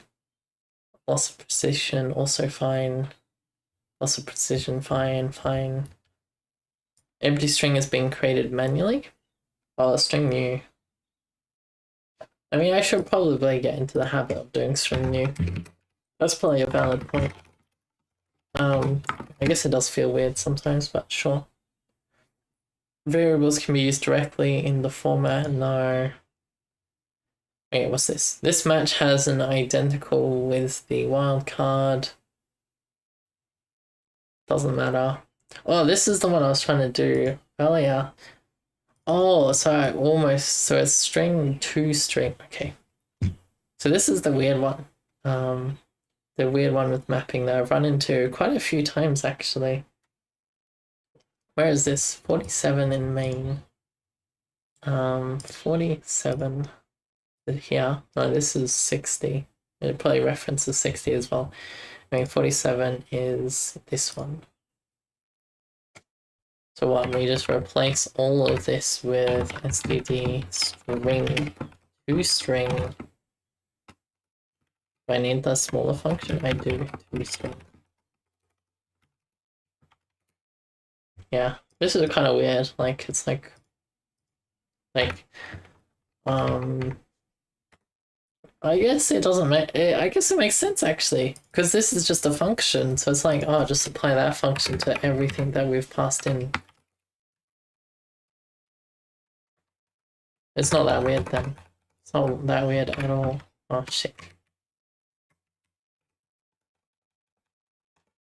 Copy. Paste. Okay, what's next? To string, we got those. Print line is fine, that's the to string thing. Okay, what's this? Empty string at 67. 67. String new. Save. Alright, and that's it. That is it. Hell yeah. Let's make sure it doesn't have any other pedantic things that we haven't covered. That's fine, it's fine. Yep. Awesome. Awesome. That's the cleanest code we'll get. Hell yeah. Okay, I can close this because tea time is finished. Actually, we'll compile it so it's got the clean code compiled in. Okay. Close that. Now we can get into the source of the game. The source. Wait, this is tea time. Wait, what did I close?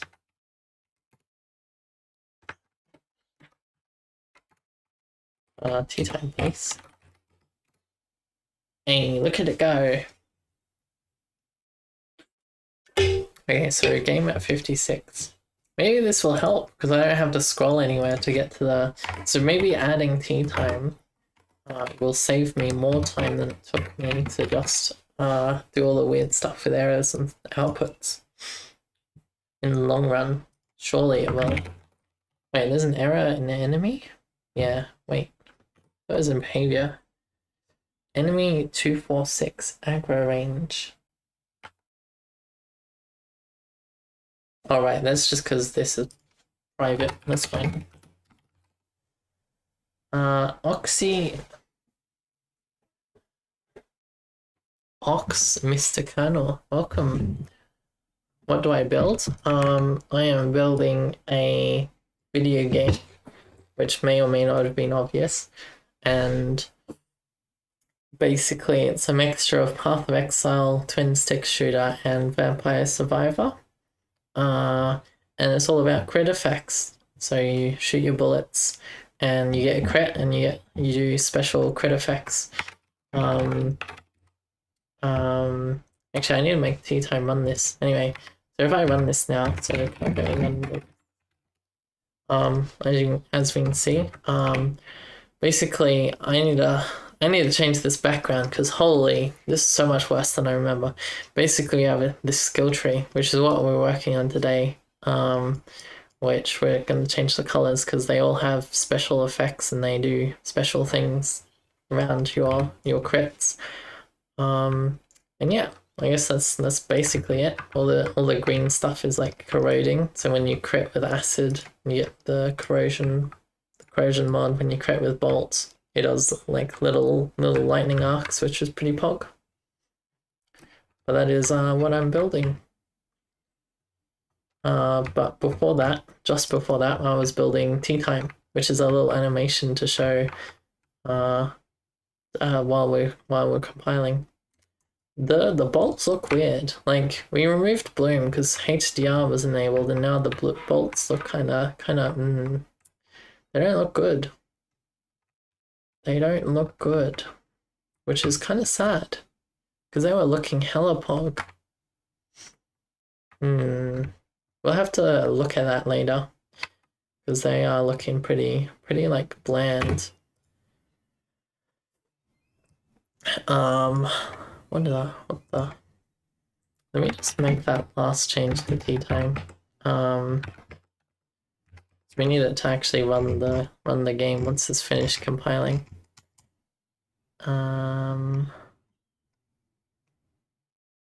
Wait, did I must have deleted that code. Oh well. So if I just grab this, copy. So if we're STT is okay and it successfully happened, we print out that it lasted X amount of time, and then we go and cargo run, and we run the release. I guess the output will do, and then this becomes an underscore. Save.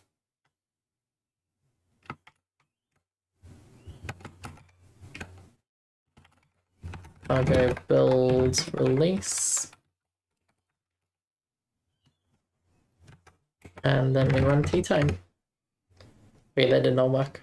Why did that not work? Oh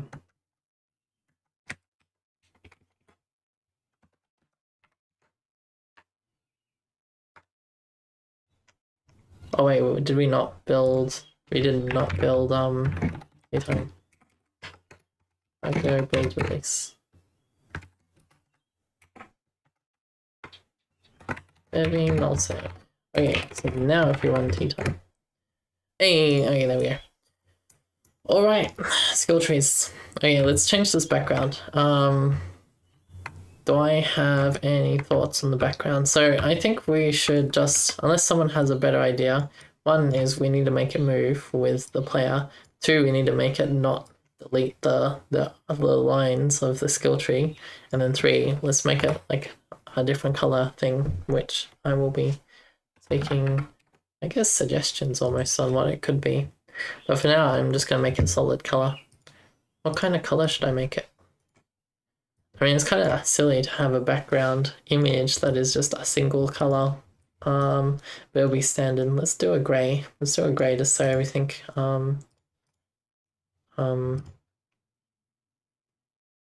works around it.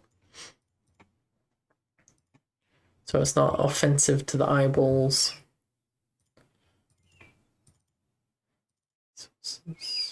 No, it's under assets, resources, background, yeah, export. Okay, there we go. That should be, oh, that is kind of bright. That is kind of bright, and let's darken it. Let's darken it, because that is a bit bright.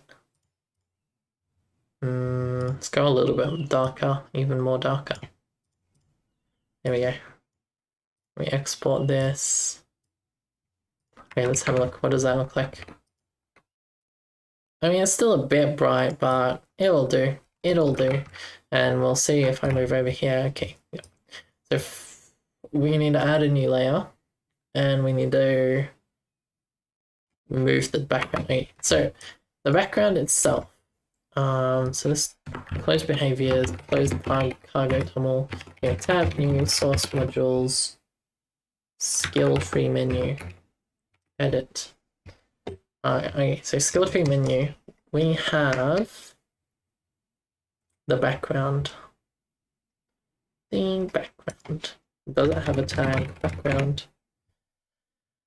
It does. It has skill tree tag, but we'll go skill tree.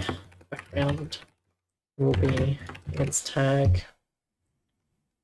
Wait, does it need a tag? Because when we show the skill tree, how do we move it? Import while game, import while shown. Okay, show skill trees. So we transform the translation based on its visibility and having offset from center. Oh, wait, no, that's just optional.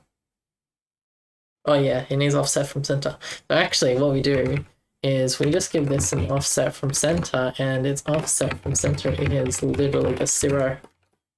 It's going to be a splat. And that way it will be included in that query there, and it's offset 0 so that it will just be exactly where the player is, so it will always be centered. Very nice. Tea time. Damn, this is pretty cool. I like it. I like it a lot, actually. I wonder if there's a way we can make it centered, like on the terminal, right? But I don't even know if that would be better. Okay, so if we head over here, okay, cool. Background fixed. And we have the lines. Wait, is the lines connecting the nodes, is it conditional per compile? Does it depend on what order they were compiled in? OpenGL? No. Vulkan. But it is using Bevy, so I could probably tell it to use OpenGL.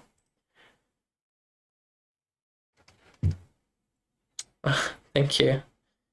Thank you very much. Yeah, yeah, and even on my own engine, I use Vulkan because, like, Vulkan is going to replace OpenGL eventually. Like, that's the whole point of Vulkan in the first place.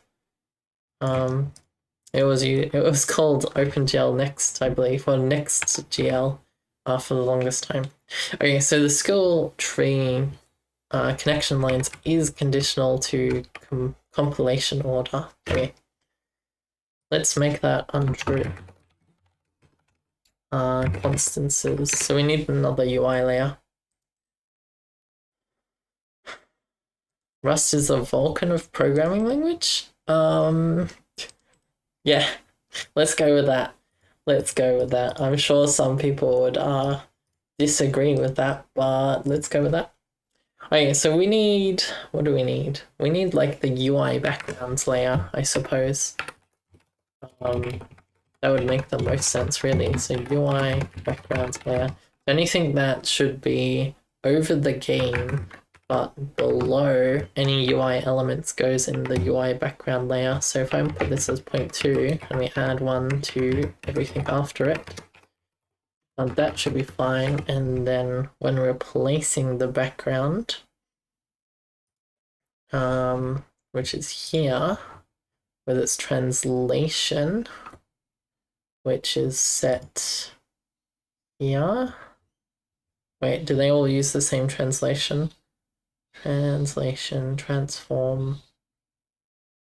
Wait, does this doesn't even take in transform. Okay, so if we just make this UI background layer, let me just make sure this is the only one that uses that transform. Okay, it is. So I'm going to rename this to background transform so I don't get confused in the future. Background transform, save.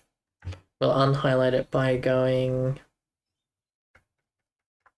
example. OpenGL is the C++.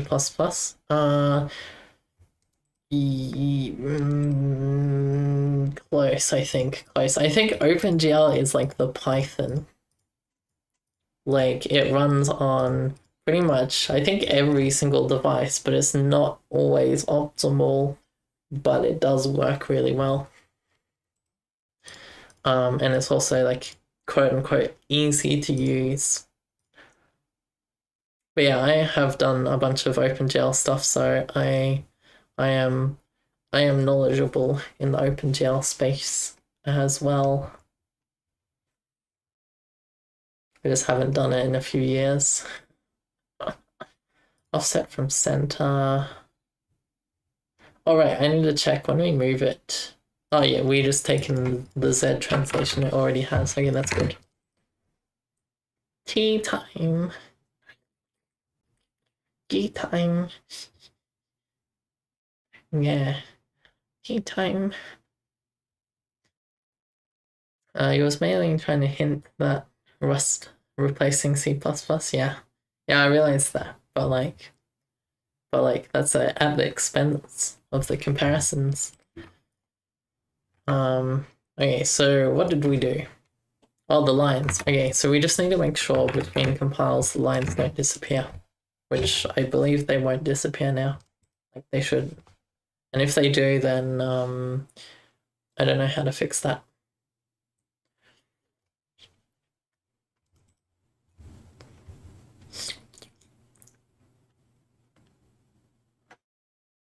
I wonder if I should well, like, I guess the idea of the tea time is eventually I'm going to have a few different animations that I'll just randomly choose, and then we'll get to have different animations each time, which will be pretty pog.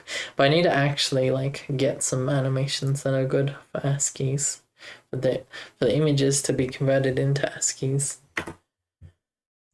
Okay, so are we up to colors and shapes now? Colors and shapes.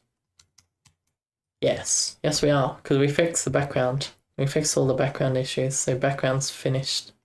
Okay, so we have this should be a square. Okay, so what defines it to be a square? So shape. Where does shape come from? Shape comes from here, node circle. Okay. You could probably render some with Dolly. And does that not come into some gray area of copyright? Like based on what it's trained on.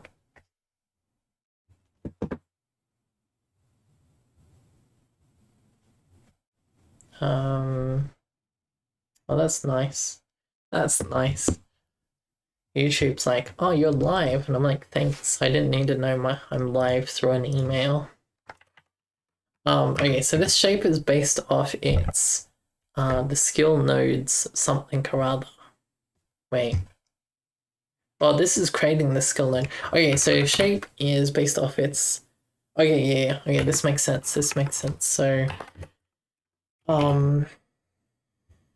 the upgrade mod decides its shape. So if we go let shape equal upgrade mod dot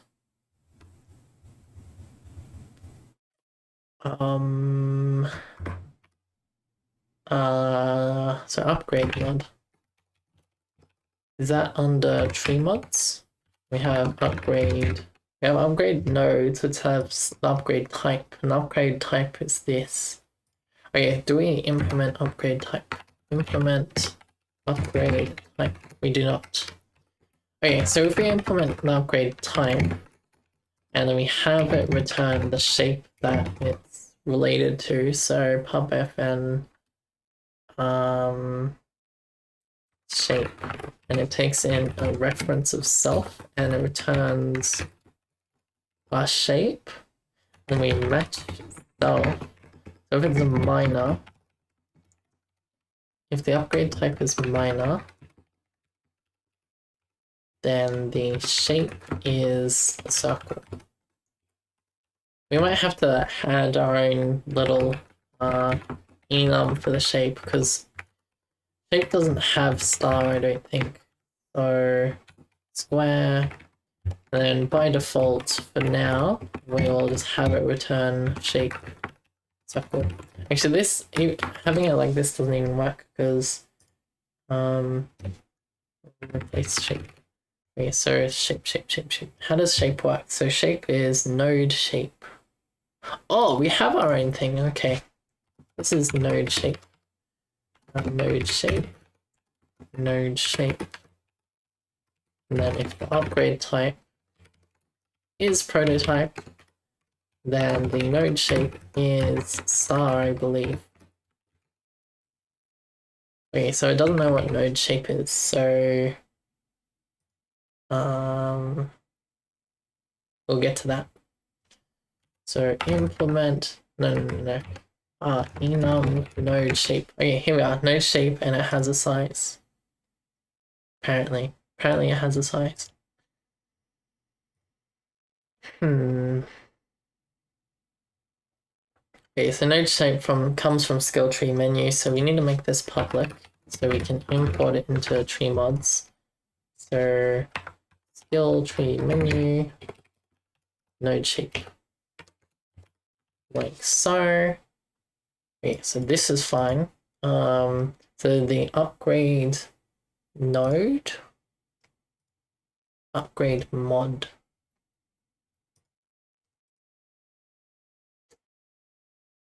I don't think you can trademark a teacup.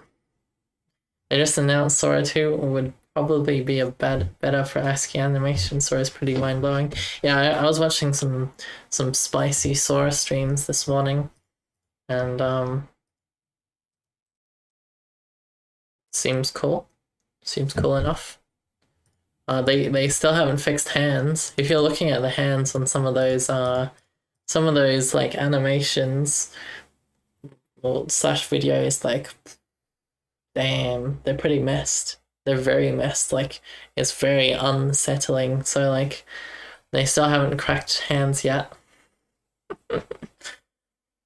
AI is just, well, like anything that decides it wants to be an AI generated from text. It's just like, what are hands? Hands don't even make sense. Like, why would you grab anything? Like, they have no purpose. Someone will probably develop an end-all solution just out of annoyance. Oh, I forgot. While I was offline, BZ in Dovik followed. Thank you very much for the follow. Thank you. Don't even know if they'll make it this far in the stream or VOD. Don't even know. Yeah, I don't know. Like I think what we need, because at the moment AI is definitely a buzzword, if a word was ever to be a buzzword. But most of these AIs is just a language model of some kind, which I don't know if it fits into the artificial intelligence. Sorry, I'm just looking at the definition / what they think it is, because like they list Siri here as an AI, and like, I mean, maybe this is like an AI purist kind of deal that's going on here, because like, is Siri AI? is Google Assistant's AI, or is it just oh, if you do this speech, it outputs that kind of thing? Like at the moment, the term AI is extremely broad. Like anything that receives input and output stuff that has like, does it even need a matrix for like calculating? I mean, I guess it does. Maybe the definition of AI is it just has a neural network of some kind, and that's it. That's all it needs. Um,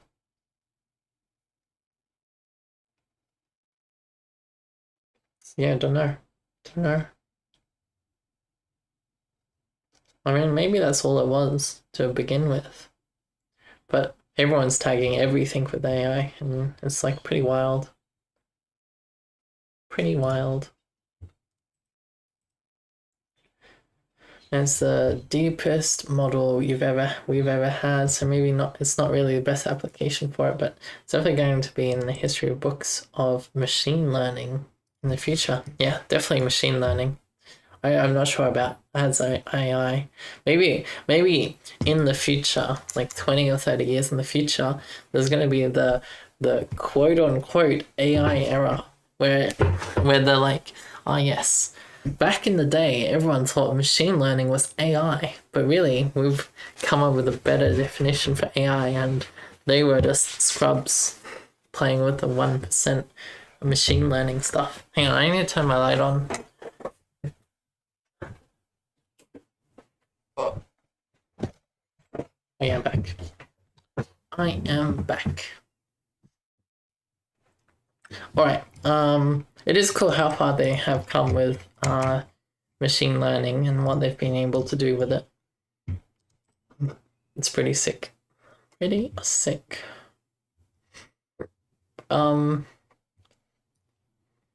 Right, shapes. Shapes and sizes. Okay, so we needed the unique mod, right? So when we do skill tree new, skill node new, sorry. So implement skill node. We have the upgrade mod. And the upgrade mod is this. The upgrade mod has descriptions.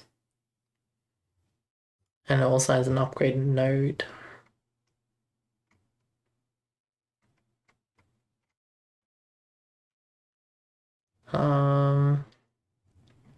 Upgrade node. Oh yeah, so we do need to get the upgrade node of it. So upgrade mod dot upgrade node, and then we get the from upgrade node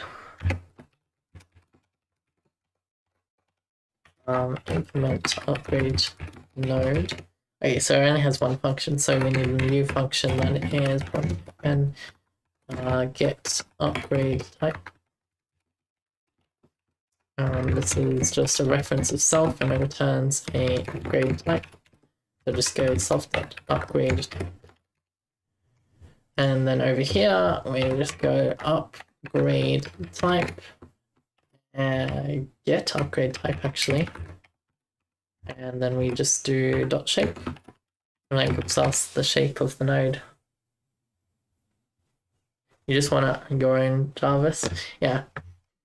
Yeah, that'd be cool. Like, back at uni, I was like, oh, making Jarvis would be pretty pog. I'd be into that. I'd want that. Hey, look, our first like actual error that is not self-made that popped up. Can I move self to upgrade just behind reference? What? Oh, I forgot to reference it. Wait, did it get rid of? Hang on. Did it get rid of the like note part? No, it doesn't have a note part because it didn't suggest to put an and here. So I was like, wait a second.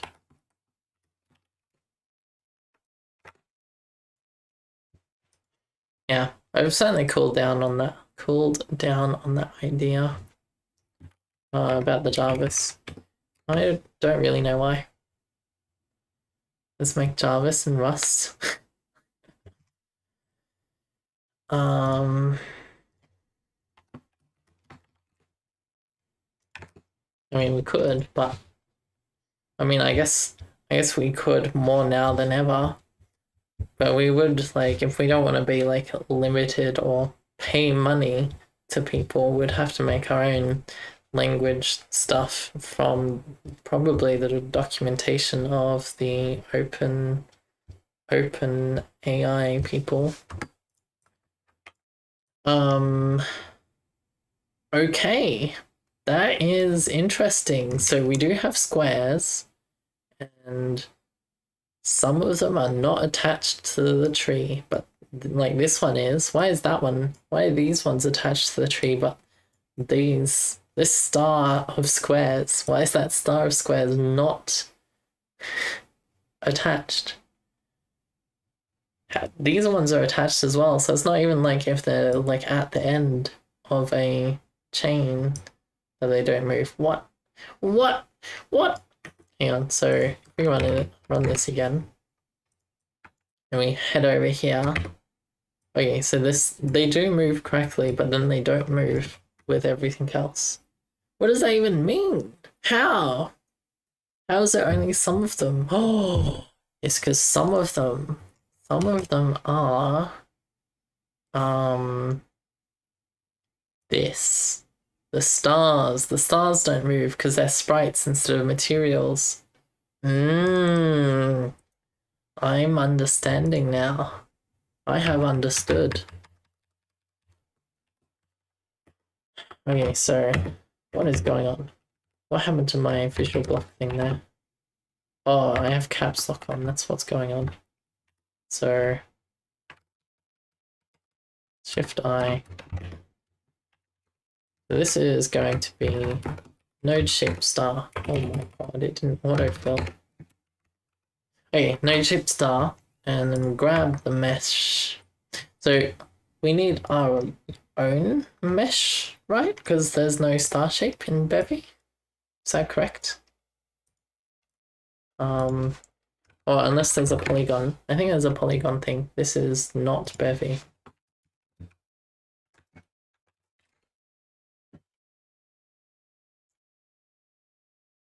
Shape. Hello, shape. It has a regular polygon. Is that what we want? Yes. Yes, it is. Radius and stars, sides. No. No, it is not. It's like... No. That is incorrect. Okay. Alright. Alright. So we are going to have to make our own shape. So I think last time I found one of their examples creates a star, and we're just going to steal that because it seems like useful. Seems very useful. We might need to use our custom material as well, so if it does, it's a good thing we set up our own thing. You use a pre-trained model for significantly more performance, so I guess we could make a very topic-focused Jarvis and run it locally, like JavaScript programming only.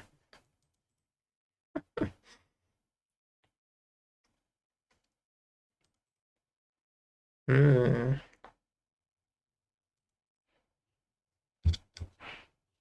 If you can run a CV on a smartphone, I'd like to imagine we can run LLM on a GPU, a CV.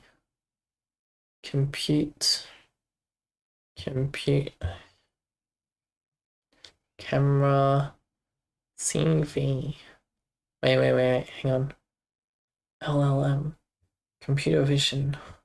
Right, and then LLM is a... My knowledge of acronyms is absolutely horrendous, as we have just found out. Like, when you say computer vision, you mean like augmented reality? Augmented reality is very cool. Wait. Computer vision versus augmented reality. Are they different?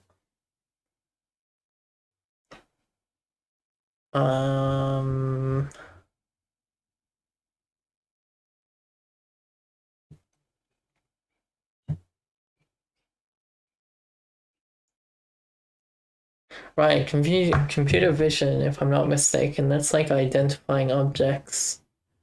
Because it reads the vision, whereas augmented reality adds things after computing, like reading the reality, if I'm not mistaken. Computer vision is self-driving, augmented reality. Yeah, okay, yeah, that makes sense. So yeah, it's yep. Yeah, I had a little brain fluff there. Little brain fluff. Computers not only see things but understands them in the context of 3D space. Yeah. Yeah, I am low key pretty excited for the classical. I don't even know if it's classical, but this Apple Vision shit. Because it's our first instance of commercial augmented reality that's being pushed by a company. Because, I guess, we kinda not really have it supported on that Facebook one. What's it called? The Conquest or whatever? Meta Quest. Yeah, but I haven't seen too much. I think they've not pushed it very hard for the use of augmented reality.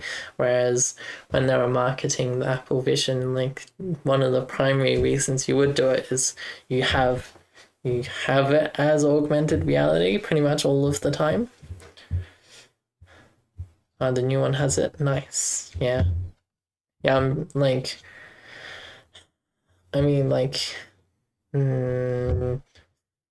I'm very keen. I personally think augmented reality is going to be the next progression in virtual reality. But for that to happen, we need the VR goggles or whatever to become Google glass size, and then also be the whole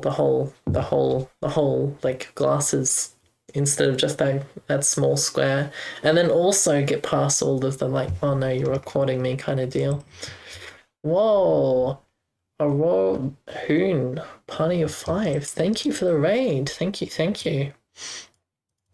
Now, I've seen people do a little shout out thing. I would like that to do that too. Hello. I don't actually know how to do that. How are you doing? I'm doing great. Yeah, we had a little sidetracked. We got a little sidetracked in talking to some AR VR stuff, which was interesting. Yeah, and the game I'm making, which was pretty neat. We're just finishing up the skill tree and the visual aspect of it, because currently it all works and functions, but we're adding shapes and colors to it, so they will be easier to use. And yeah, it's a cross between Path of Exile, Vampire Survivor, and a twin stick shooter. And it's all based on crit effects. So if you crit with a one of the damage types, you do a cool little crit thing. So this is a skill tree we're working on currently, and we just added squares. These squares that aren't moving with the skill tree, they're meant to be stars, and that's why they're not moving with the skill tree currently. But yeah, we're working on that just now. I think it's /shout-out. Ooh, let's try it. Thank you. Oh, it is. Nice call. I didn't know it had / commands. It's been a while since I've there we go. There we go. Hopefully I spelled that right. Yeah, there we go. They seem cool. You seem pretty cool. Thanks for the raid. But yeah, that's what we're working on. And whenever we compile, we have a little tea time animation. Because more often than not, I start the stream having a tea, so it's very fitting. I do drink coffee though. Sometimes I have coffee. I'm actually considering having a coffee right now. So I need to get some more animations and some more banners. Maybe change it around sometimes. You tried? It's mod only. Yeah, I don't have any mods at the moment. I don't think I have any mods. You make yourself some tea now. Nice. Yeah, gotta get that tea in. Okay, so we need to make these squares into materials, which is easy enough, but let's see if we can find the stars that they did last time, or the stars in the example, because they had to make their own vertices.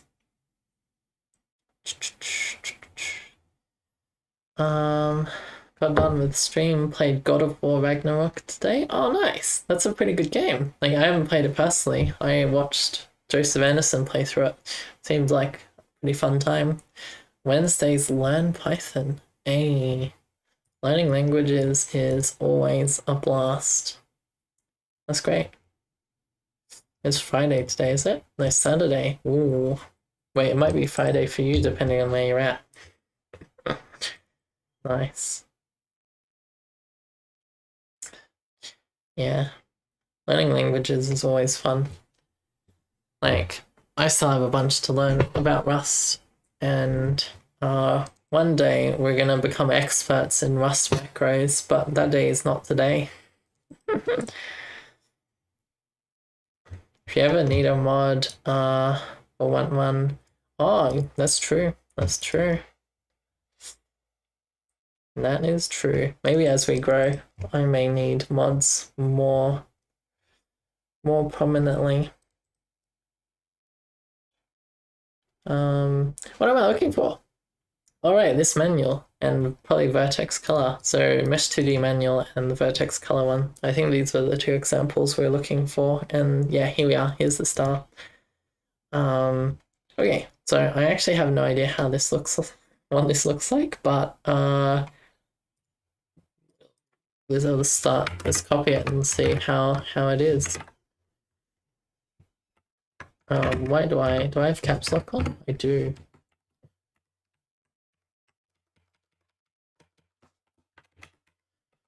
Okay, so they make a new mesh called star.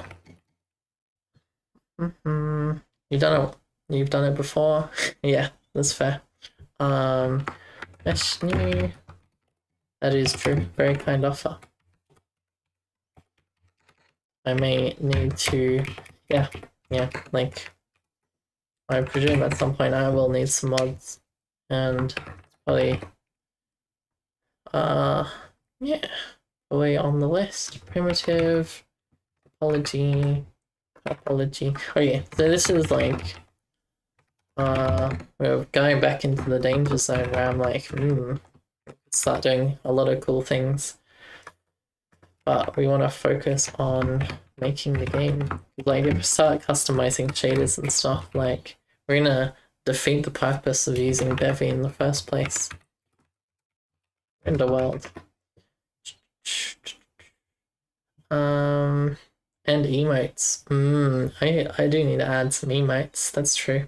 What is my game about? Short intro. I don't know if it has a story. Like, it kinda does. Like, there's technically a story, because if we have a look at the documentation here and scroll all the way up, maybe it's not in this version. Maybe it's not in this version. Oh yeah. So we don't know if this is official or not, but it's, if I remember correctly, it's about like you are a, I think originally you were meant to be like some sort of anti-bot, versing a bunch of corrupted enemy robots. Don't know. Like, but yeah, like for the most part, we're focusing on the gameplay because I can't do stories, and story is very secondary in this game.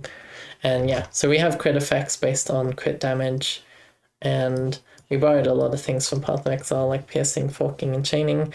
But yeah, the main thing about the game is this conditions thing, and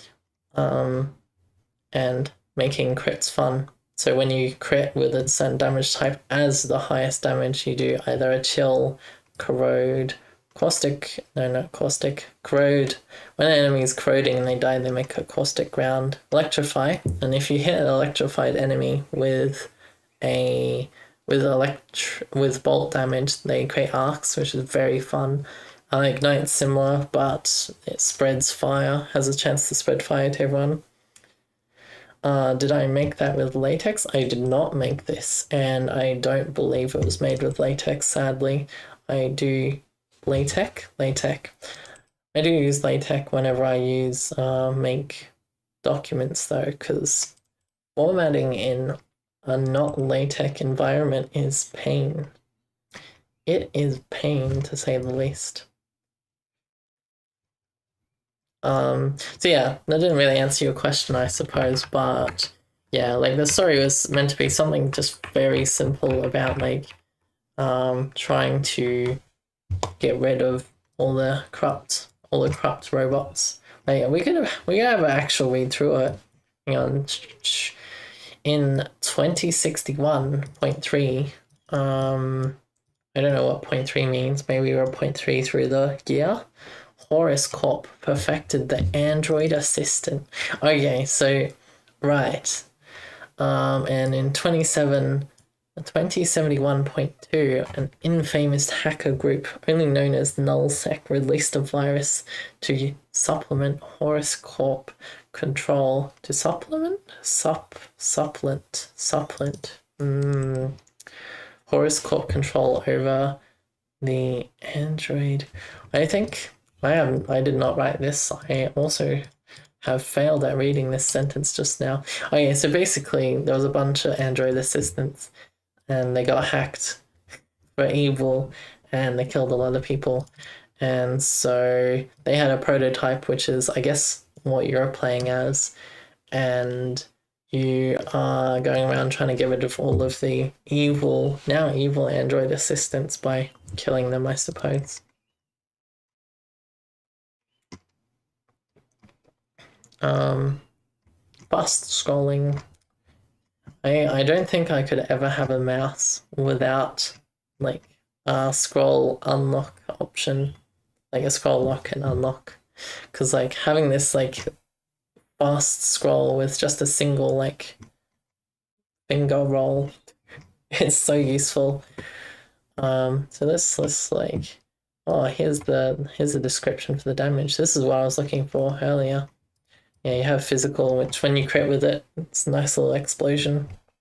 Nice little explosion. Oh yeah, so we haven't imported any of these things, so oh god, they import a lot. Okay, let me have a look, because maybe this is gonna be a lot more in depth than I thought. Okay, so they make a mesh star. They get the vertices, easy enough. They insert the attributes into the star, that's good. They give it a color. That's probably fine. They insert the attribute color into the star mesh. Okay, that's good. They give it indices. That's also good. And then they spawn color to mesh 2D, a mesh handler, and a sprite. Okay, do we need... So color mesh 2D is their own component. That's fine. They do have their own pipeline. Do we need this?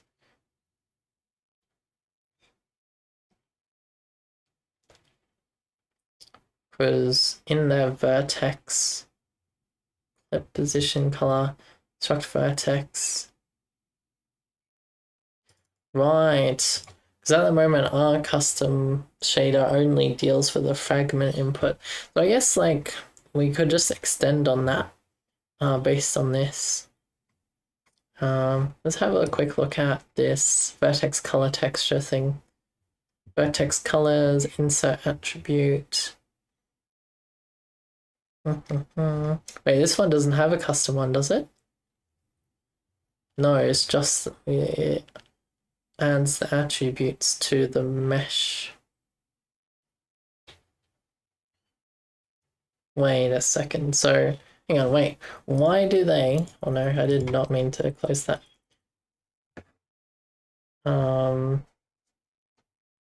Why do they use a custom one? So, do they actually say in the comments, define our vertices, render world, this will not be accessible in future frames, that's fine. Okay. So we need render asset usage and primitive technology. Is that under sprite or is that under rendering? Mesh, indices, vertex attribute, render resource. That's a really fat import right there. I mean, I guess our own crate import's pretty fat too. Okay, so use Bevy. Okay, so what do we actually need? So for now, we just need render resource. So Bevy, render resources. Oh no, it's just resource. And we need primitive technology, topology, as well as the render. Wait, what was it called? I should have remembered what line I was on so I could just line to it.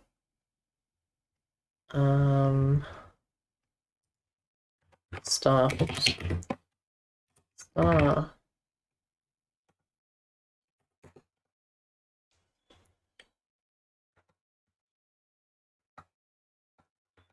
Yeah, here we are, star. So render asset usage. Render assets? Oh, it's under render asset. Okay. Okay.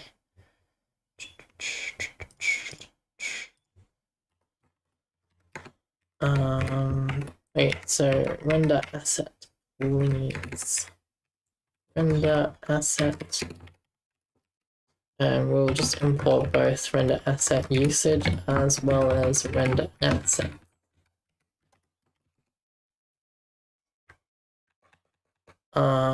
Render asset usages. I mean, at the moment, with this like insert like mesh vertex stuff, it's feeling a little bit OpenGL-y. But I mean, like okay, render asset usages. Triangle? Is triangle a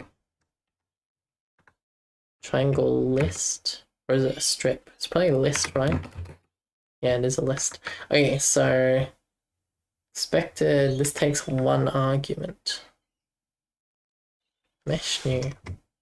Wait, what is mesh? Mesh is asset of mesh. Wait, we do have that. Okay, so we just haven't imported mesh. That's what I've understood.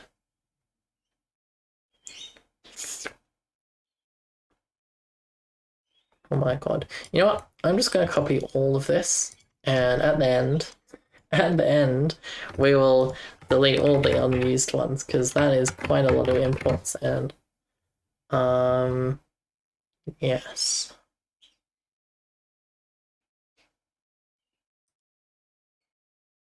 So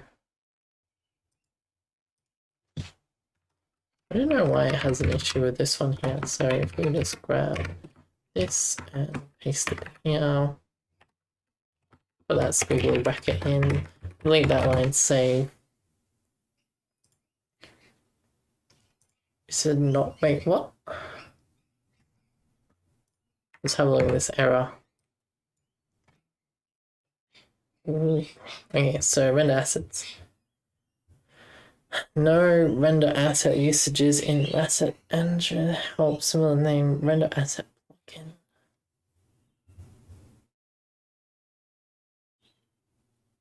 Did we not just import this? Okay, we need to have a look at the Bevy documentation. Let's find out where exactly this thing is. Oh shit, that's very bright. What is going on? Alright, so render set usages. It doesn't exist.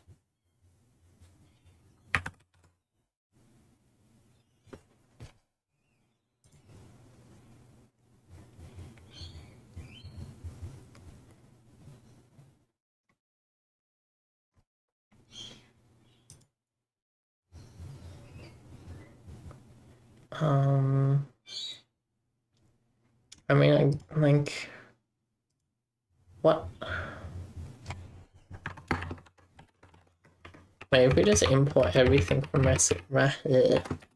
render asset, which is not recommended, does it still have a problem with this?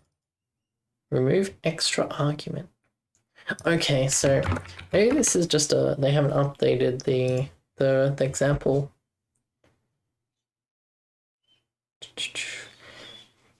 Okay, all right. Let's copy this example here, because this example looks like it's gonna be more updated and simpler. Okay, so we need star with a space after it.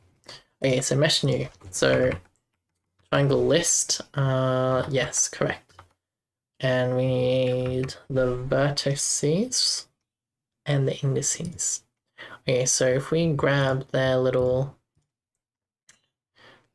function here, copy. Close. Wait, no, that's a for loop.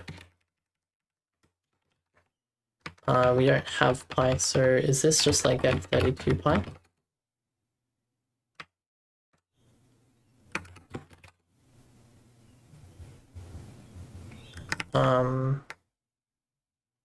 I swear Rust has its own pi thing.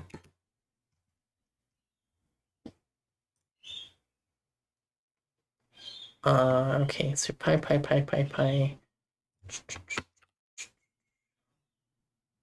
Consts, right? So F32 const.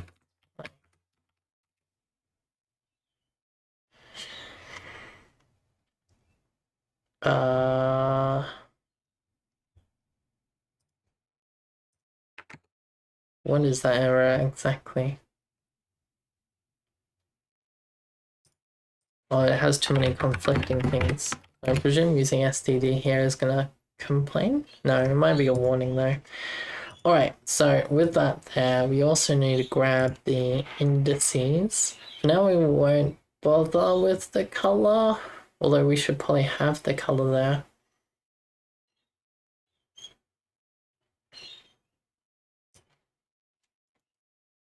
So actually, yeah, let's paste it here. So color, not black, let's go yellow.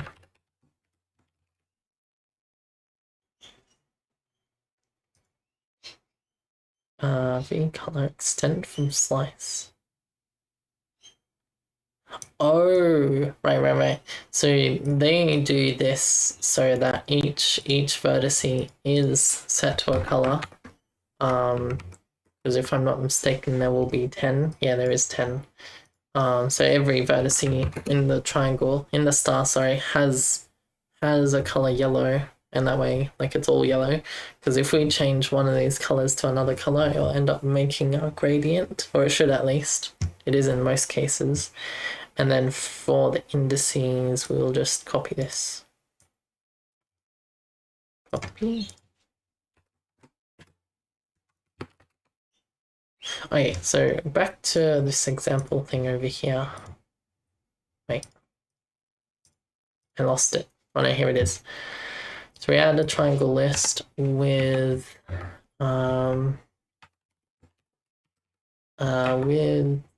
insert attribute. Is that a vertex? Add 4 vertices each for this own position, coordinate 3D space. Yeah, okay, so with inserted attributes, and this is mesh of attribute position. And then we'll just pass in the position. And we also do with, we don't care about normals or UVs. We do care about indices though. Indices. Maybe we'll skip the color for now. So sum of indices of U32. Then we pass in indices.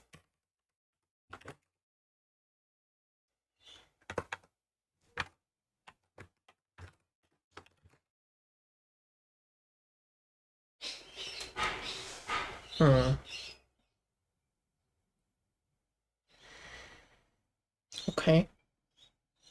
Following will function will construct a flat mesh to be rendered by standard material or colored material. That should be good actually. So with this mesh as it is, if we copy this up on here, copy, and then paste it in here, and then instead of shape, we add star, here star.into, save. Right, and then the color becomes, let's go yellow.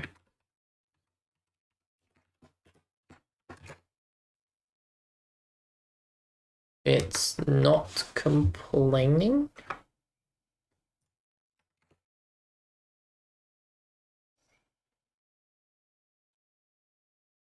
Sprite is unknown. Right, we don't use Sprite anymore, so I just delete that. And then we actually don't need this whole thing.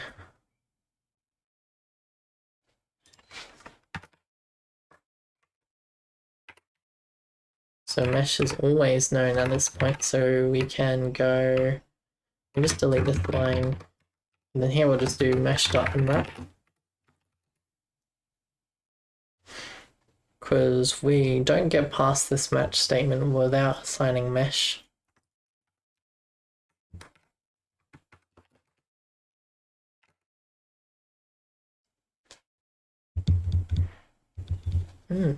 Nice.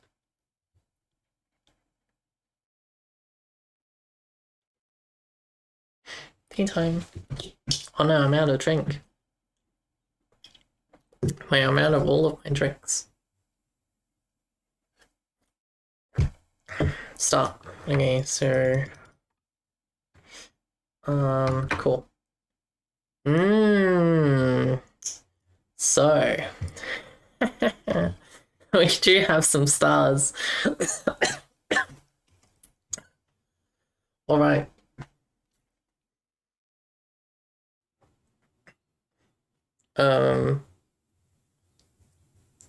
Okay, so the size is the issue. So by the looks of it, this size is 100 currently, but the size should be shape.size. So I think based on what this is saying here, we go shape.size here and also shape.size here, shape.size. And that should bring it down to the same size as all of the other ones.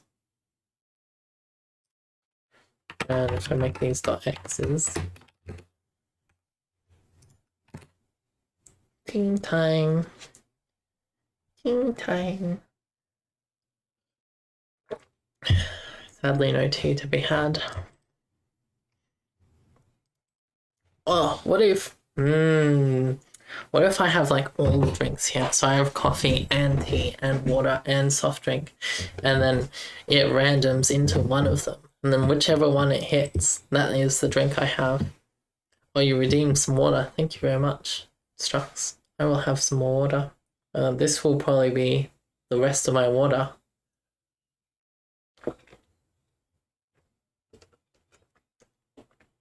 I am officially dry.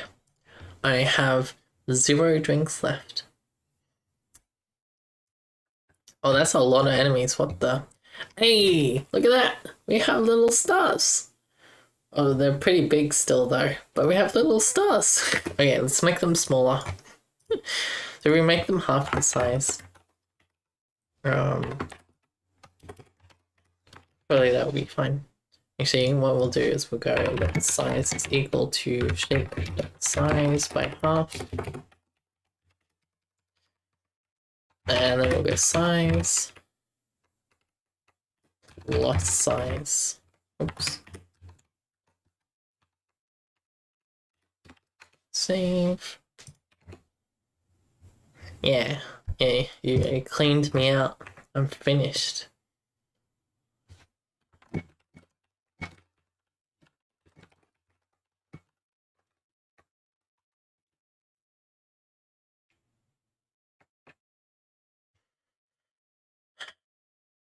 This needs to be .x. Say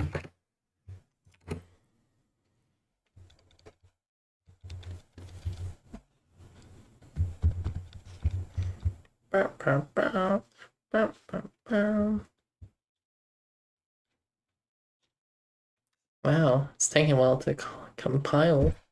I'm really happy with this tea time thing. Like, it's got all the features. Like that time we waited 20.43 seconds for tea.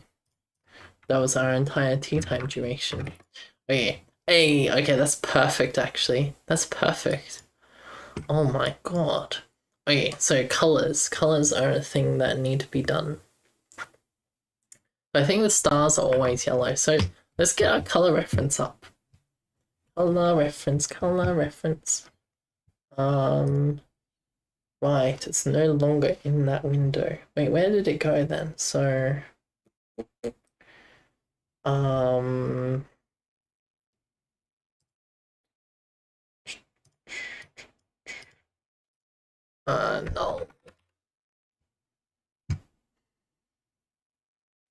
Dropbox? No.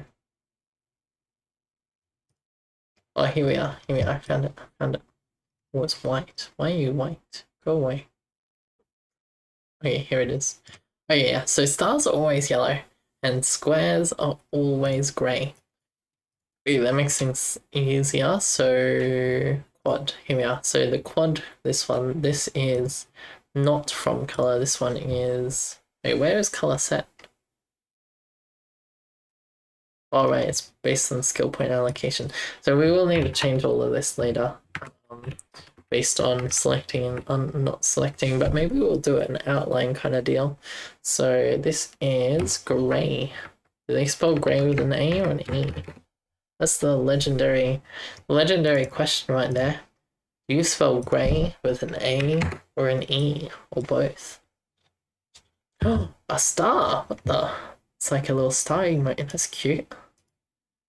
Oh, it's actually a little emote thing, not a Twitch emote. That's cool. Sick. Sick, sick, sick. Oh, we have so much potential for this animation thing. Oh man. Like the hardest thing will be getting animations in ASCII. But whoa, so much potential. Wait a second, hang on, I had an idea. Wait. Can we make any game into ASCII by applying this ASCII thing to the output? We just get the like, we convert RGB into grayscale and then you just do this. I mean, that makes sense. We'd have an ASCII game right now and not even know it. Okay, so yeah. Okay, they are grey now. That's Pog. Okay, time for the circles. The circles need to change color based on what they are. So that means... So tree mods have a miner, and the miners are the ones that have different colors. Yeah, here we are. Like, miners have different colors. Weapon description, weapon mod. I thought about that, but wouldn't it be hard to see when there's a lot going on? Yes, it would. It would be, but the thing is, we could just add it as an option, and just in the settings, you just a fun little setting that you unlock at some point, and you go ASCII mode. Obviously, we'll need to extend the ASCII from this into like more comprehensive. So it's a little better, but have it as like a little fun option in the game. That's either unlocked later or I guess always available. I think that would be cool. So basically, we need to find the weapon mods. So these are the weapon mods, right? Yeah, weapon mod. These are mod descriptions, which is not quite what we're after. Here we are, weapon mods. Okay, so we basically need to convert these into colors, which actually should be relatively easy. Because if we just copy all of this match statement, copy this, let's scroll down to the bottom here.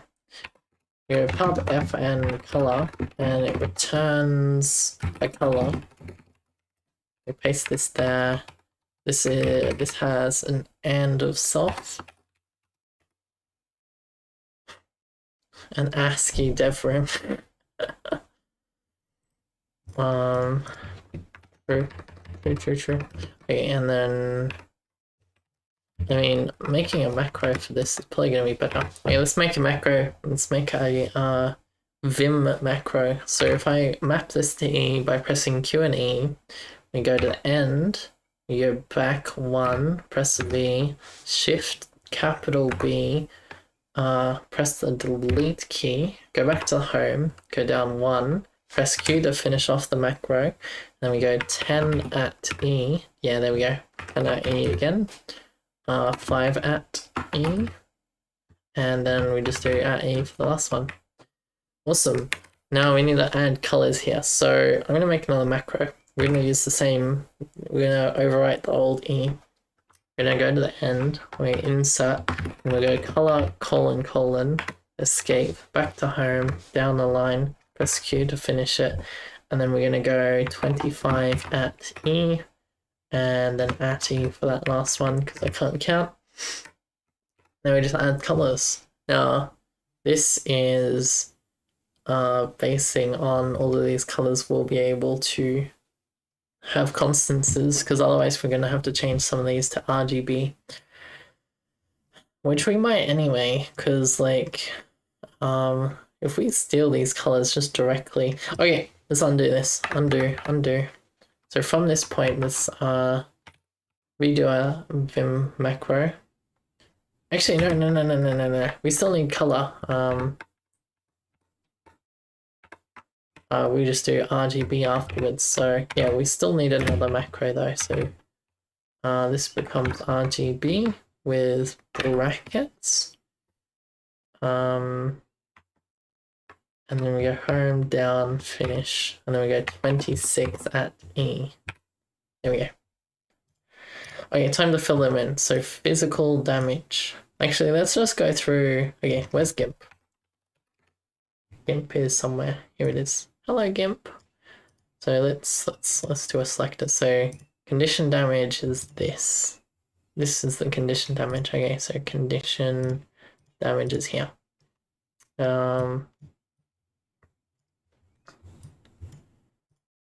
Alright, so condition damage is 0.047 followed by 0.655 and 0.537.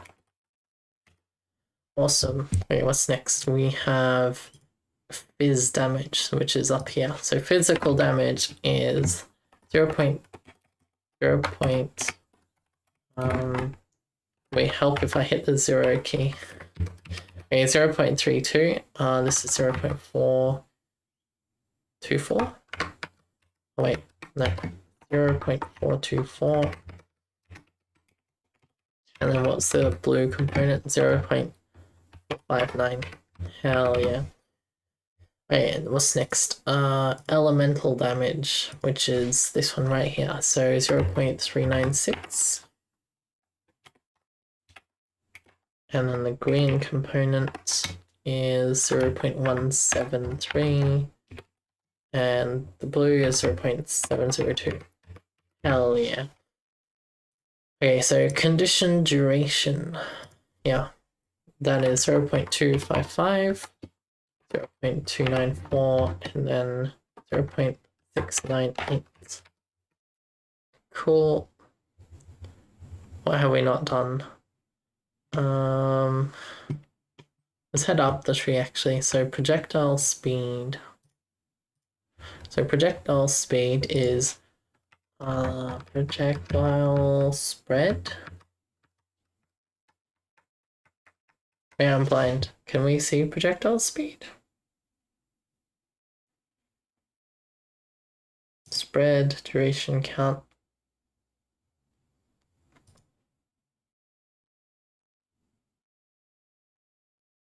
We do have projectile speed, right? Wait, is this spread or speed? It is speed.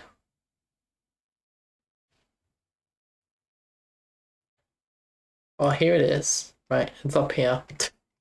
All right, we are not missing a fundamental. It's just in a different place. So it has 1 red, 3, 3, 3 blue, green, and then 1, 2, 4, 0, 1, 2 for blue. So very much not blue. We have elemental damage. Okay, fire rate. Fire rate. I accidentally saved, so we have all these errors and warnings. So fire rate. Wait, why is this wrong? I guess we'll get to it later. Fire rate, fire rate, fire rate.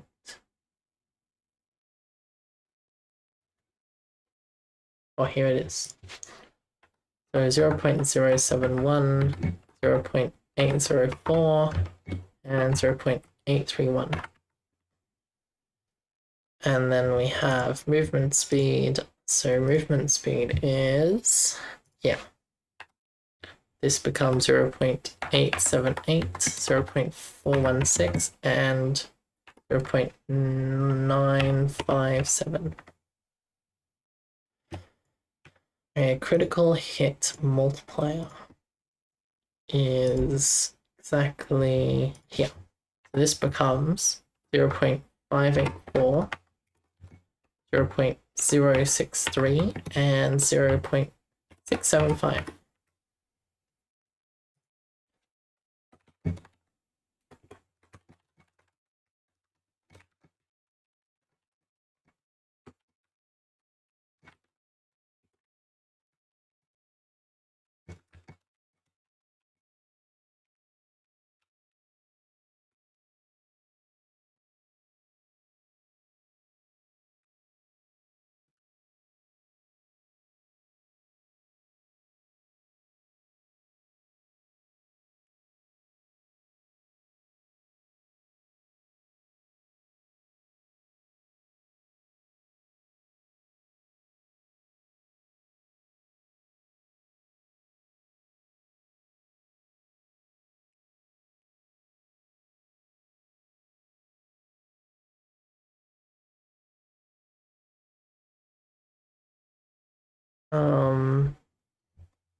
Critical hit damage, we've done that. Okay, critical hit chance. 0.855, 0.0, and 0.388. So this is elemental damage, we've done that. Okay, acid, bolt, cold, and fire. We have not done those. So acid damage, acid. Here we are. So acid damage is 0.561, 0.82, and 0.31. Bolt damage is here. 0.98, 0.78, and 0.063. Hell yeah. Okay, cold. So 0.176, 0.608, and 0.941. Well, I had a thought about the demo. So like, I think the main goal for the demo, well, like one, obviously, we'll be taking feedback on what we have, but we do have a lot of changes in mind for the release / version 1.0. But I think it's actually going to end up being like, does it run on your computer question? Because I need to make sure it runs on all the platforms without any bugs. And I think part of that is changing how the projectiles, or like how collision works, because currently, the projectiles are pretty buggy against the wall. Oh yeah, I don't think we've done projectile duration yet, so projectile duration. So like, it would be useful to get like Windows bugs, because those are apparent in Bevy, apparently. Like, I'm used to having my own engine where the bugs are the same on all of the platforms, and maybe that's because like it's not compiling for Vulkan, when I compile it for Windows, and that could be a problem. But not a big one. I just need to work out how to force it to run Vulkan. Okay, we have all of those.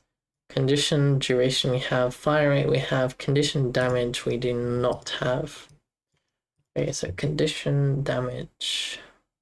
Wait, we do have it. Wait, we've already done condition damage. I guess we just consult what we don't have. Okay, what don't we have? We don't have outright damage. I guess we don't have damage as a singular thing on the tree. It doesn't have a color. So for this one, I'll just put 1.0 all the way along because we don't have it. Condition stacks, we do have that, but it's not a minor, I don't believe. But why is it a minor if we don't have it? So condition stacks. Oh, we do. It's the same as condition damage. Okay, where's condition damage? We'll just copy this and we'll paste it there. Okay, projectile chain fork. Okay, these ones we definitely don't have them as minors, so these are just going to be ones. Actually, instead of making them ones, what I'll do is I'll take that away and then we'll put a catch-all. So for anything that's not specifically a color, we'll just make it all one. So it should be obvious when it's not implemented. So arc radius, I don't think we have any radius things on the tree. Yep, okay, so radius is gone, radius. Do we have spread? We may actually have spread. We do not have spread. Spread. We don't have explode. Do we have projectile count? Count. No counts. Okay, I think that's everything. Alright, so what's the problem? What is the compile problem?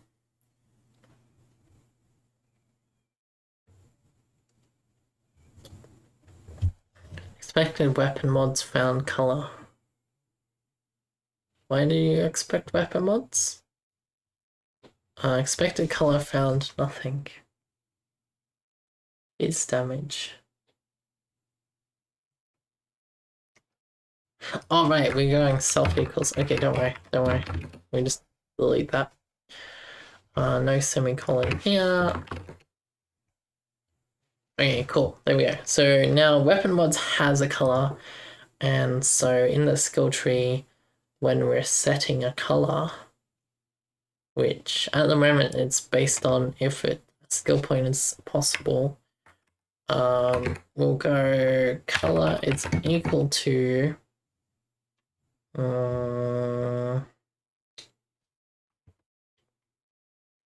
skill node when upgrade mod dot upgrade node, and then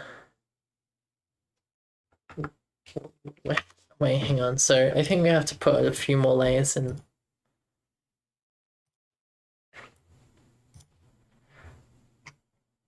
Okay, so weapon mods has a color now. That's good. So an upgrade node.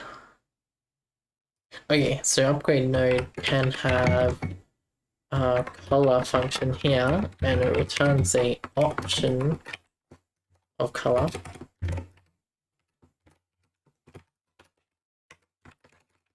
But it's spelled incorrectly, which is fine. Okay, so with this, we need to match the, we go if let sum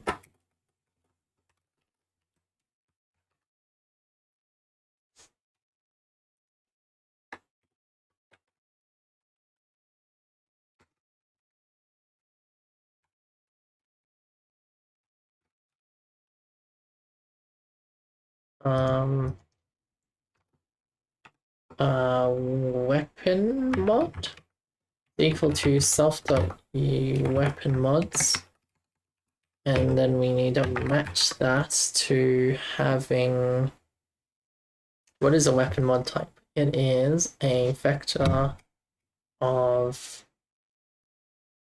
weapon mod descriptions. So I think we have to have for loop over it. So for weapon mod in weapon mods, and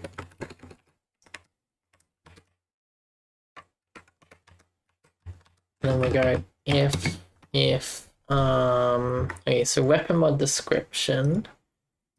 Yeah, I think it's under the weapon mod file. So weapon mods. Yeah, so we need to check if it's weapon mods. No. Wait, no. Yeah, this is correct. Upgrade node. Now this is on the tree, so this is gonna be the unique ones, right? So actually, this doesn't actually have anything. If I save this, so if we have a look, it needs to be an upgrade mod of miner, which doesn't have a node. So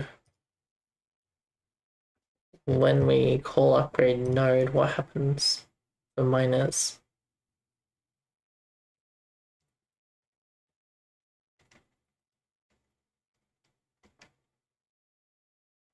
If it's a miner, it returns an upgrade mod miner.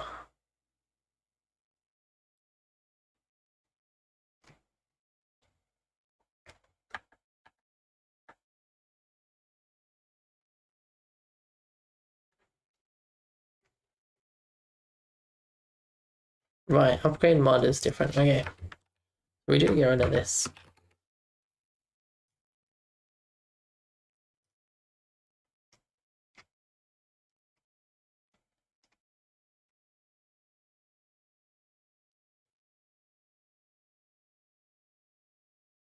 Right, so it does return an upgrade node as expected, but it has... Okay, so we undo that. Let me undo that again. So this color, we're gonna go weapon mod color. Oh, sorry, miner color. And so we go if self dot upgrade type, if the upgrade type is equal to upgrade type of miner, then we get the color, otherwise we return none. And if we get all the way into here, we go return weapon mod dot color. It has to be some.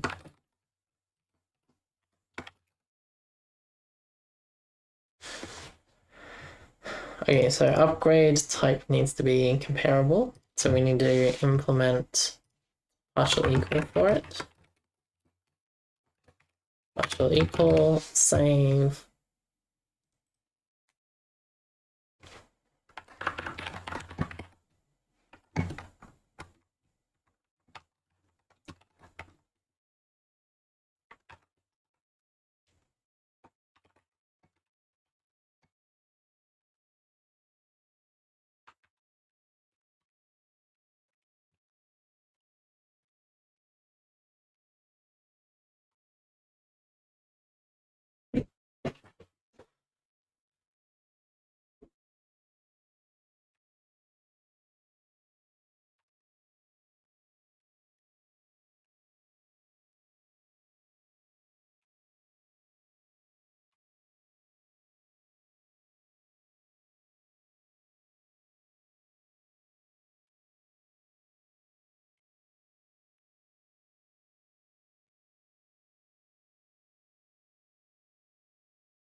Okay, so software weapon mods is a weapon mod description. Weapon mod description has weapon mods. Alright, so this is just weapon mod.weapon mods.color. Kind of confusing, but it should work. Unless it doesn't.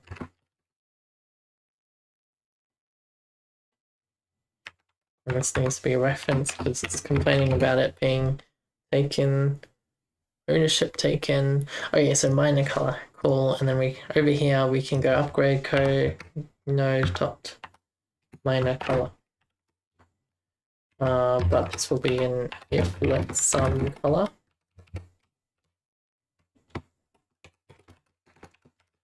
And then we go color is equal to color. Although we have to change it to minor color. Minor. And for now, we'll just override it if it's accessible. Does alright, color is here. Save. Upgrade mod. Wait.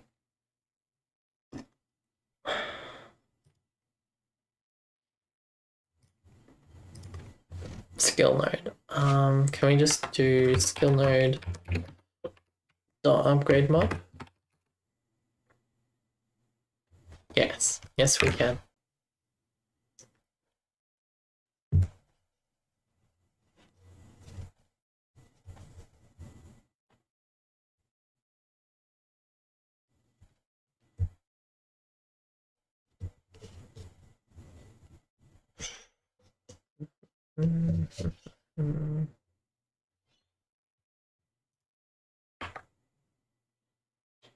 Oh, it worked. It worked. Wow, I am surprised it worked. That's sick. That is really sick. Okay, we have a colorful skill tree. Because, like, all the movement speed is these pinks, so now we can see where the movement speed stuff is. That's cool. That's pretty pog. Holy. Okay. So we have shapes, we have colors. Possibly colored. That I mean tick off. Node shapes. We can also tick that off. Now there was something else I needed to implement on this. Oh right, the selecting, because like if we watch this, so if I delete all these enemies and grab 2 levels.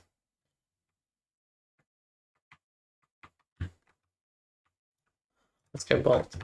Although Bolt doesn't look good anymore, so it kind of feels kind of like meh. Which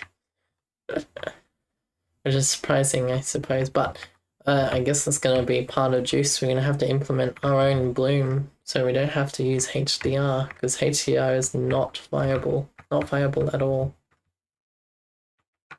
I mean, it's kind of viable, but it's like, it was messing with the colors, which is the main thing. So if I grab a level here, yeah, skill point. So yeah, what you'll see is these colors, when I select this, they get overwritten, and then this one becomes the regular color, and we want a background. So actually we're gonna add one last task to this, and it's gonna be selectable / selected be highlighted, I suppose. We're gonna have to play around with this because I don't know exactly how we will how we want it to look like. So I guess we need to grab a screenshot and play around with some colors. So I'll zoom in like so. Okay, so if we screenshot this and go copy, new. Okay. Oops, I did not mean to fill that in with whatever that was. Okay, so we have a skill tree here. So these colors should actually be something else. Let's test on some of these other nodes that aren't covered in white. Actually, what we can do is if we copy this, oops. Why are we dragging? What? That's fine actually. So I grab this. And then what? Add a new layer. And then we come here and we copy this. This new layer we'll paste. When we'll anchor that onto the layer. And then, oh wait, this won't work because hang on. So I need to delete. I need to get rid of that select. Magic select this gray. And delete the gray. Oh wait. It's not working because we have not added the alpha channel. Then we delete. Okay, there we go.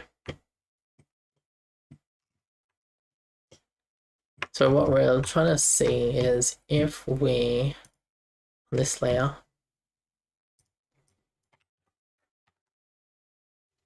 anchor down please. Wait, where did it go?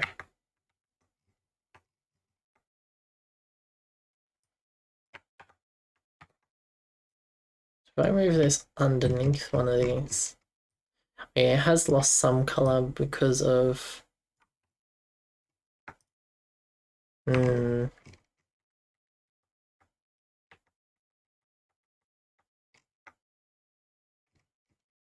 So I just need to bring down the threshold of.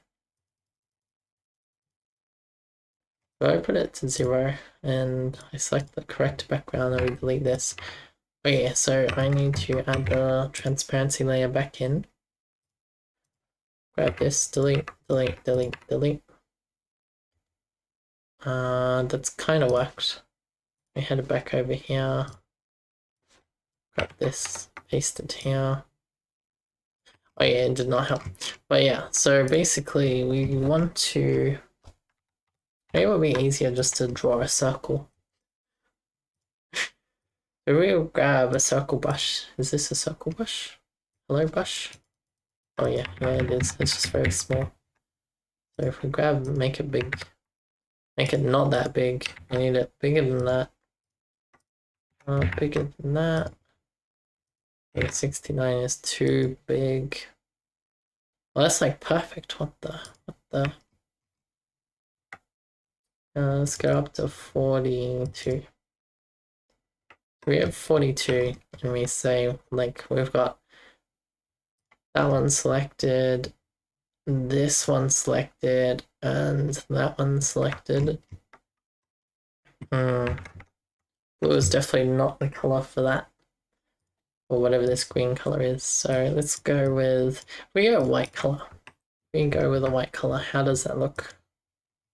I mean, it's not going to look quite like this because they have transparency where they shouldn't.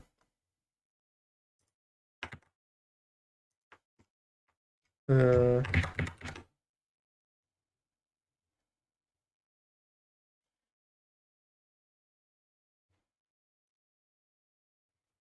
what if I grab like this purple here, head over here, we go down like to 38, paste that in there, go back to 42.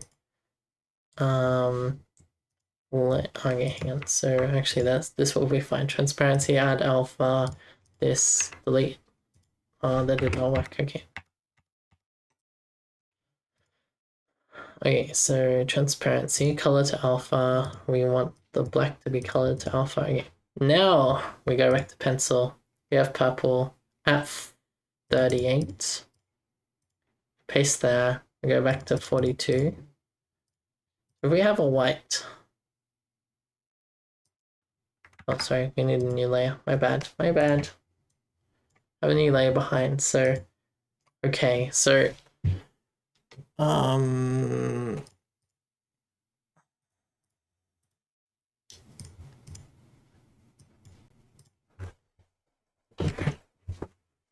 So do we want.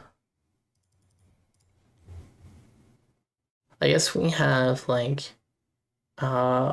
How many states do we have? We have not available, not selected, probably not selected but available, and then we have like selected. Was it like we have allocated would be the other one. So how do we like tell it's allocated? Oh shit, it's the wrong layer. Okay, that means the other one's on the wrong layer too. So this is 38, so that one and this one we head back down to the background layer, go back up to 42, flip this. I mean, we could do a shader. Have a cool animation. Oh, what if, hang on, I had an idea. What if instead of just this, let me bring this down to like 1. Yeah, we also have like selected has, that did not turn out. Selected has like some sort of overlay to show that you have enabled it. And so available, it's just white, and then when you select it, it fills in with a color and does a little shh. Wait, what if we change that to black? So if I go fill and we grab black, we just fill this with black and this one with black too. Oh no, it's not gonna. Oh, did I do black on this overlay on the wrong layer? No, that's fine. We could do that.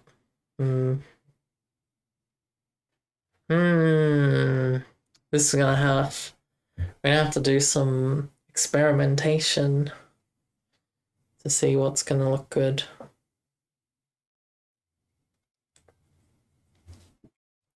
All right. All